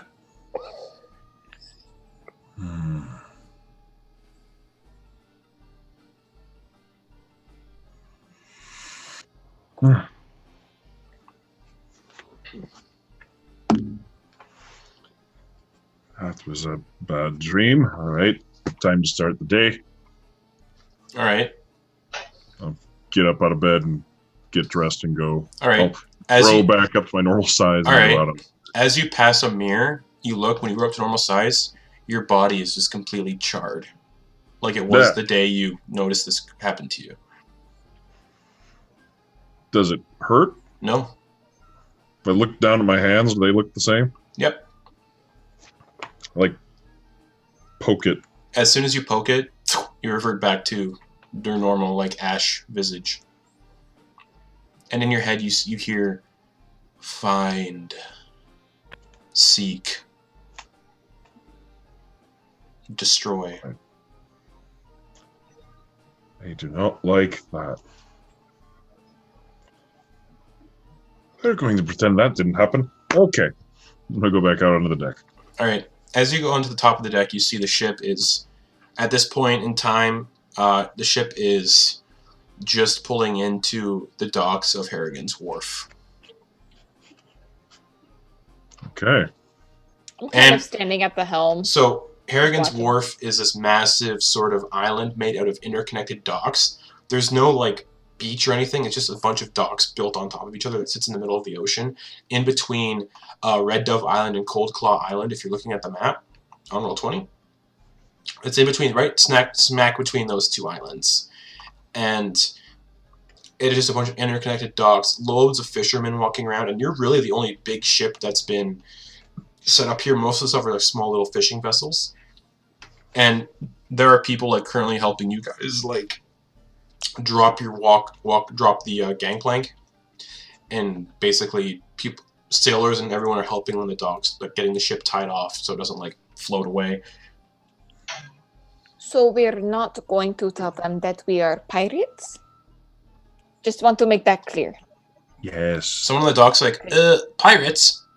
No, we're not pirates. We're just simple sailors. Oh, okay, yeah, we report pirates to the king here. And he continues holding up his crabs that he has. Are you selling crabs? No. Okay. Just, you're holding them up like you're trying to sell them. I'm putting them in a sack so I can eat them later. Oh, that's good too. Enjoy your crabs. He just walks away. Great. Malin's like, alright, so what are we doing here, Captain? We are returning a child to his aunt.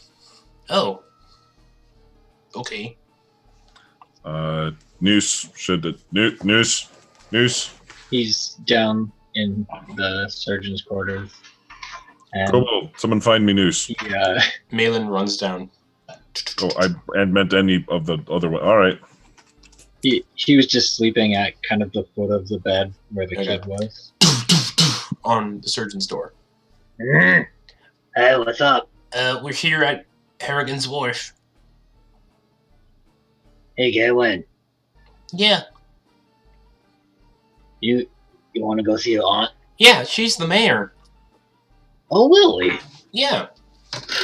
He's just gonna make a face. All right. Just a moment. Here, come with me. He follows you. He holds your hand. All right, and he'll just walk up to Ash then. Morning. We've arrived. Hello, young person. Hey, so, Galen notified me that his aunt is the mayor of the island. The mayor? Oh, she must be really important. Her name's Marion. Mayor Marion. I like it.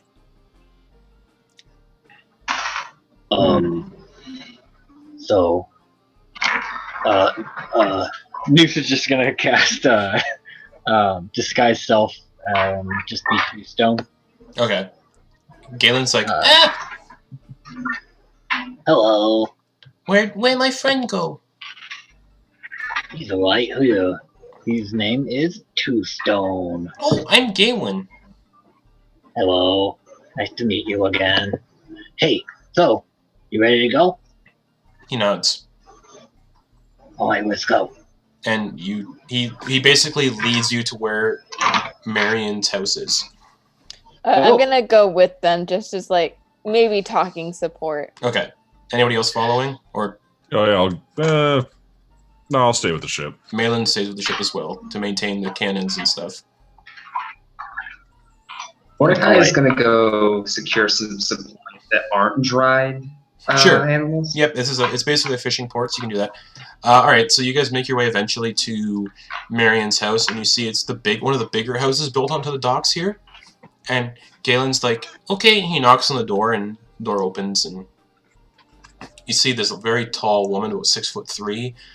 She's got red hair tied into like a bun. She's wearing a lot of like leathers, and she's got very tall heeled boots. And she's got two rapiers made of gold strapped to either side. And she's got this hat on that's full of just like feathers and flowers. And she's like, "Oh yes, hello." Hello. And My she sees Galen and goes, "What are you doing here? And where's your father?" Noose will, without saying anything, just pull out the letter written in Alder's blood. Yeah. And hand it over, and just say he didn't make it. She takes the letter, reads it, and nods, and says, "All right, come in. Please come in." Thank you very much. And you guys step in, and it's what you'd expect a mayor of this kind of place to live in. There's a lot of like taxidermy fish on the walls, like shark bones, like the jaws. And she sits you down in front of this like she sits you down like around this dinner table and pours you all glasses of this very like blue alcohol. And How about it? She's like, "It's made with blueberries. It's blueberry wine." Ooh. I'm gonna sip it. Tastes really good. It's really sweet, but it's also kind of sour. Yeah, Awesome. Noose will take a drink too. It tastes better. Noose, when you drink it, did you ever drink Montso's Finest, Noose?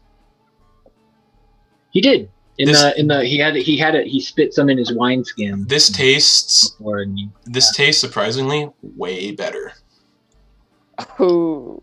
Blueberry wine is where it's at, guys. And she goes, "So for bringing me my grandson, I guess, or my nephew," she hands you a bag full of gold, and oh jeez.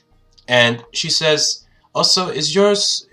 I think your ship is. I saw you guys pulling onto the docks. Is that your ship? The big one with the kobold on the sail?" Yes. Ah, okay. So I guess right. Some of my handy fishermen on the docks are currently putting 4 barrels worth of dried herring onto your ship. Those barrels are probably going to last you about 8 months. Could we request possibly not dried fish? No, that's fine. Just for the short term, instead of 2 barrels of herring, we get like 2 barrels of like fresh herring or You've been salmon. most generous already. If I gave you 2 barrels of fresh herring, it would go bad. But we have a lot of people on our ship. It would be eaten very quickly. All right.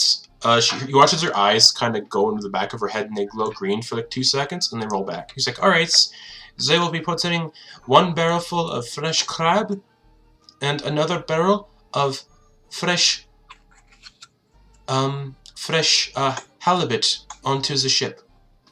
Thank you so much. We appreciate it. Also, and I just flash a classic Airly smile. She's like, "All right. Just so you know, that is 1,000 gold pieces." This is way too much. No, it's not, because it's also. You all seem sort of you two and your friends on the ship that I got glimpses of. You all seem sort of capable. Am I right? I know a thing or two. Yeah. Well, I mean, I shouted a few commands once. If you do something for me, I can assure you that you will always have a safe place here to dock, and I can give you discounts on everything on this island if you do this thing for me. Basically, think of it as a lifetime supply of seafood whenever you need it. Do you grow your wine here? We don't have anywhere to grow it. Okay. We import it off of the island just north of here, Red Dove Island. Oh, all right. Thank you. What would this favor be, so that we could get, a lifetime supply of food? Well, just so we can weigh our options.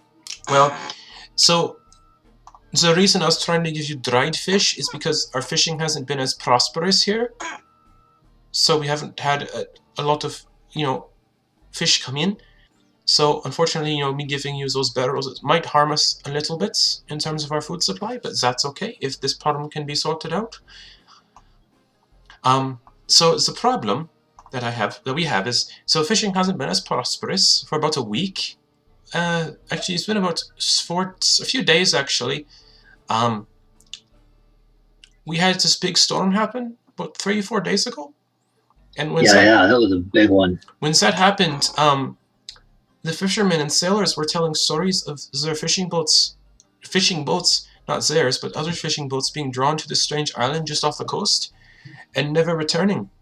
And apparently, people that did sail by this island, they saw loads of they saw just empty boats scattered across the beach. What was the name of this island? It doesn't have a name. It's a small island. If any of you have heard of have seen the Montsosa estate on Dombreg Cove, the island is about that size. Okay. And it's surrounded by fog, and the ships that sail close to it have been, like I said, have gone missing. Do you have like a kind of location, like about how far it is, or like coordinates? So if you know where the King's Castle is, just about 20 miles north of here.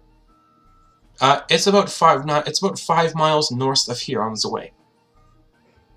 Okay, so towards the King's Island. Yes. About 5 miles. It's 5 miles north of here. Yes. Okay. And did you want us to just kind of check it out? Yeah, just investigate. Just figure out where the ships are going, where's the crew went, because there's a lot of people that work here and bring us in the fish, and our fish keeps going missing once they go. Because that island is our most concentrated area of catching fish, and if you guys want the lifetime supply of fish that I could offer you when you come here, it would be best if that problem was dealt with. And I can pay you. Let's see, how many people's are on your ship? Like officers, like officers that get paid the most.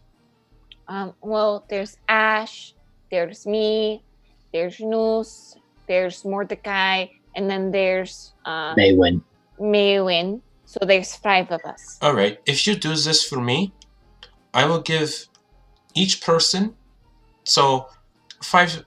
1,000 gold pieces. So if you do this for me, that's 5,000 gold pieces, and a lifetime supply of seafood.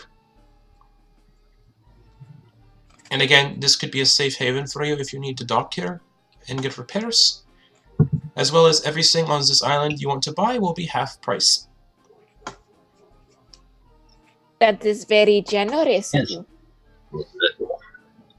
We'll look into this, and we'll get back to you if we find anything or fix it. She's like, okay, I would very much like it if you did look into it. None of the sailors or fishermen on this island are very capable in fighting. And you all look like you just had a scrap. She looks at, yeah. Just a little one the other day. It wasn't that difficult. I don't need the details. I just... No, of course not. Either way, thank you for bringing me my nephew. No problem. It was our pleasure. And she says, yeah, please think about it. Here is the contract. And she hands you the contract. Bring it back signed, please, by everyone involved. Yes. Now on the contract it says, basically, upon completion of said contract, you'll be paid 5,000 gold pieces for each surviving, each surviving crew member, not counting like all the kobolds, because that'd be a lot of money. A lifetime supply of seafood, and half price off all the shops here on Harrigan's Wharf. So it's 5,000 each, or 1,000 each for a total of 5,000? 1,000 each. Gotcha. Yeah. Great. Cool. And she also says, I could throw in a large fishing net for your ship, just in case you decide to go fishing while you're at the sea. Well, that would be very helpful. Thank you. The fishing net can hold about 300 pounds of catch. That's a lot of fish. Yes, and it looks like you have a lot of crew to feed, so... And just either way, I have to give my nephew a bath and just take care of him. So if you don't mind, I'd like you to... Oh, yes, of course. We'll go now. Bye-bye. Bye, Galen. Galen waves at Noose, and she ushers you guys out, and As you do leave, she gives you guys one of the bottles of blueberry wine as well. Yes. And she closes the door. All right. Bruce, we don't Yes? tell anybody about this wine. It is between the two of us. Oh, really? It is so good. It's pretty delicious. And Mordecai, as you go to buy supplies like food and that for the ship, you see these barrels of like fresh seafood getting pushed onto the boat, like full of halibut, full of whatever else I said, crabs. And this is a fishing island. Yeah. Okay, so I'm gonna see if they have like any sort of resources or anything like that that would be good to invest in. Not purchasing, but like possibly getting shares. Yeah, for sure. You can do that. There's a To huge. add to our. Yeah. Basically, there's a lot of like fishing stalls near the one dock. And that's basically all they have in terms of like fishing sales. All right. Do we have anything that it provides proof of favor of Ash's family? I don't know. I don't think so. Okay. Well, I'm gonna see if I can find any of the smaller companies or anything like that, and see if there's anybody who looks like they're not really on hard times, but not on excellent times either. All right. You find a guy who sells fishing equipment, like nets, harpoons, bait, and he's got the biggest line, and you wait for it to die down a little bit. Yeah, You of course. Yeah. He's like, oh, hello. Oh wow. Okay. Yeah. Hi there.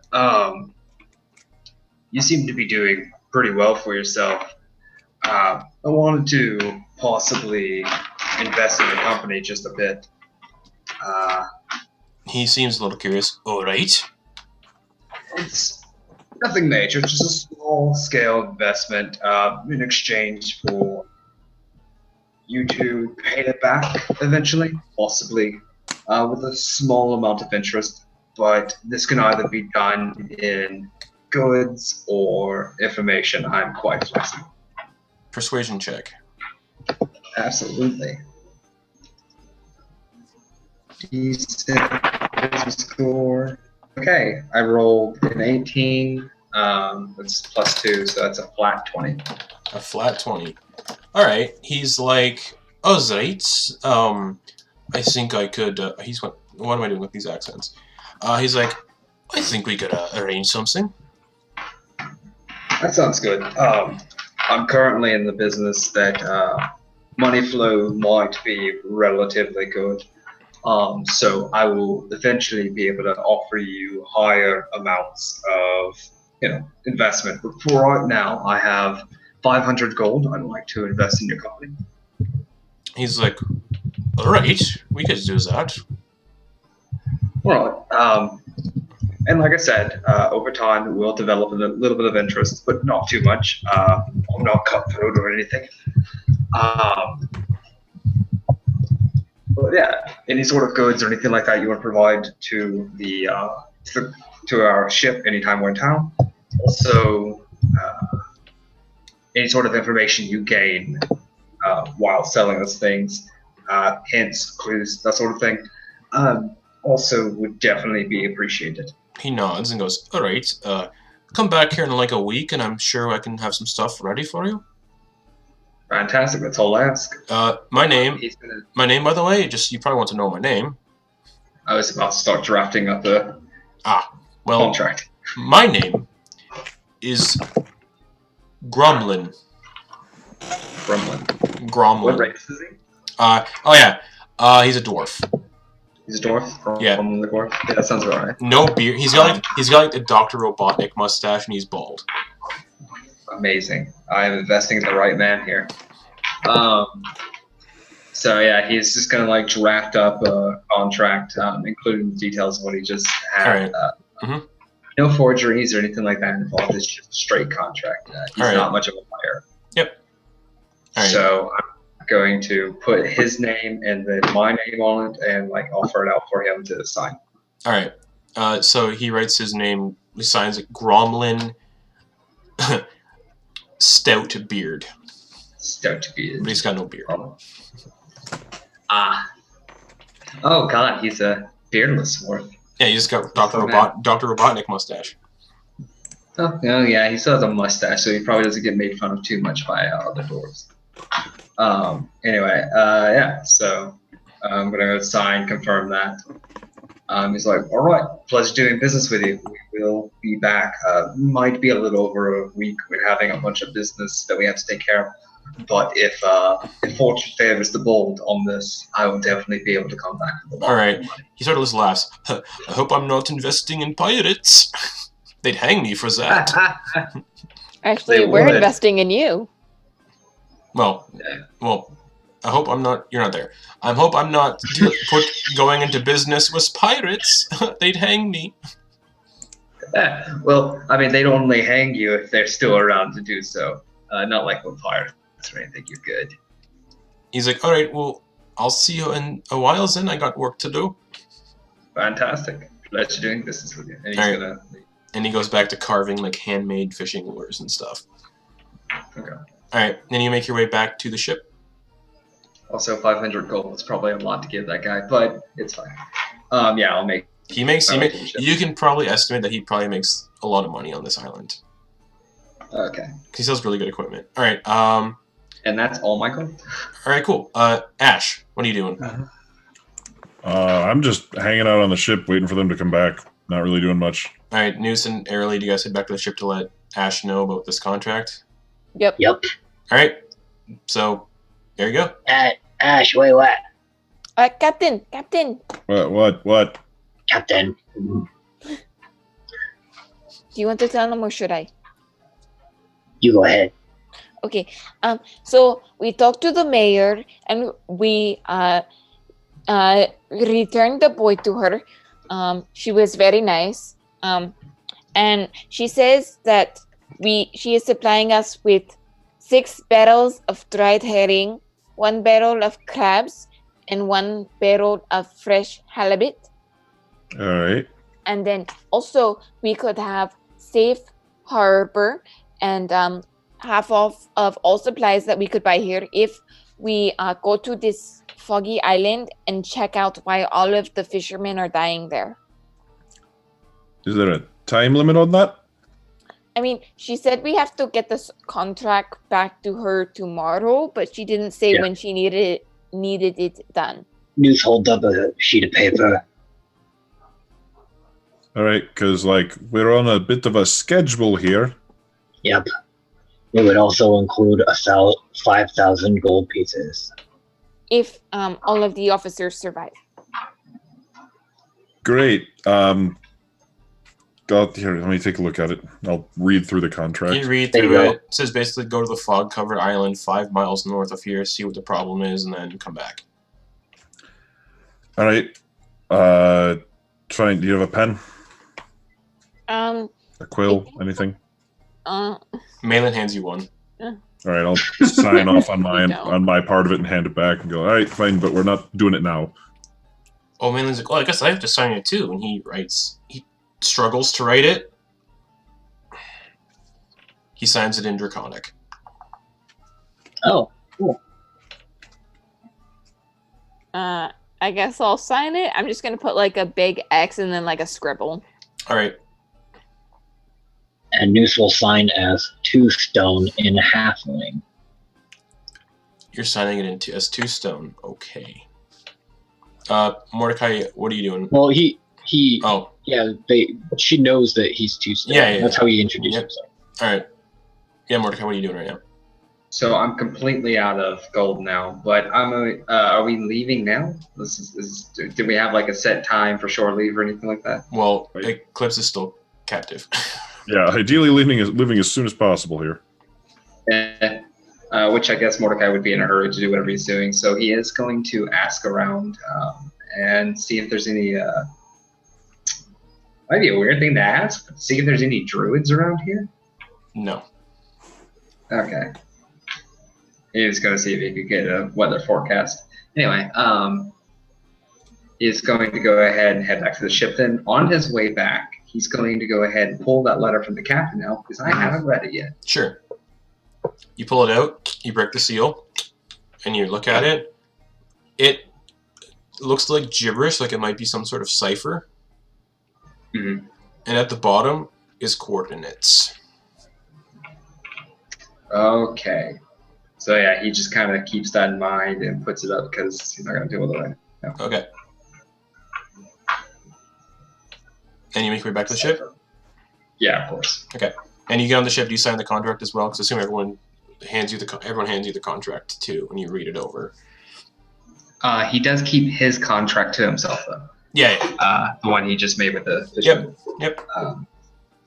So yeah. Also, there was a for every week that goes by without payment, there was a 50% interest on that thing. Just nobody asked, so it's on the contract. Anyway, yeah, he signs the contract. All that. Alright, so as you guys all sign the contract, you watch as your names all glow gold for a second and disappear, and the contract vanishes. Oh, good, you had to sign a magical contract, so now our souls are probably bound. Well, I didn't know it was magical. And you all hear a voice in your head. Those of you who recognize the voice recognize it as Marion. So, Aurelian News. And she says, "Thank you for signing the contract. Take as long as you need. There is no rush. Hopefully, ideally, within the next week or so, because, we're running low on the seafood after the barrels we gave you." Yeah, Aureli just fucked over an island. But, yes, there you go. And the voice goes away. Thank you, weird voice lady. No response. Okay. Alright, Ash, as the captain, what are your orders? All right, let's weigh anchor and set sail for rescue. And Where is rescue? The name of the island, what that place, the island. I was unconscious when you it's found it. it's an unnamed island. Unnamed island. It's Mordecai knows where It's where the King's Castle is, 20 miles north. Navigator. Don't worry, I've got you. I've been plotting to break into this place for a while now. We're good. Fantastic. All right. So, as the ship begins to set sail, and you guys can see the castle built into the jungle in the distance. It's about 2,000 feet up on this mountain, built into the side of the mountain. Very jagged ridges. The castle's almost like built out of stone, out of the mountain itself. You see a dense jungle, and you can see like long-necked brachiosaurs just roaming through the jungle as you guys eventually approach the island. There are no docks, and the ship just slowly into the sand on the beach. And as you all look around deciding what the fuck we're gonna do, that's where we're gonna end the session for the week. Yeah, that's a correct thought. So yeah, that's the end of episode 12. The episode title was originally Patriarch because of all the dad issues. Yeah. But and Malin and our whatever dad's name was, I can't remember it. And the Stormfather stuff that Ash is dealing with. Oh, interesting. It was Ulysses. Oh, Ulysses was Mordecai's dad. I don't remember what. I thought so. Arlen, I can't remember. Galen's dad. Anyways, thanks for tuning in, guys. I saw we had some stuff going on in chat, and we had 6 people watching total. That's whatever. That's pretty cool. Thank you for watching. Yeah, we'll be back with this next week on the King's Island. I expected there might have been more stuff happening at sea. But I guess fuck it, let's go save Eclipse, which is good. I'll talk about with all of you real quick after we end the stream because I need to figure out something in terms of characters real quick. But yeah, you guys are about to go storm the King's Island or be sneaky about it. Who knows? The person who did have intel on the island is dead, so that's gonna suck. Ooh. Oh yeah. That one random kobold. Nope.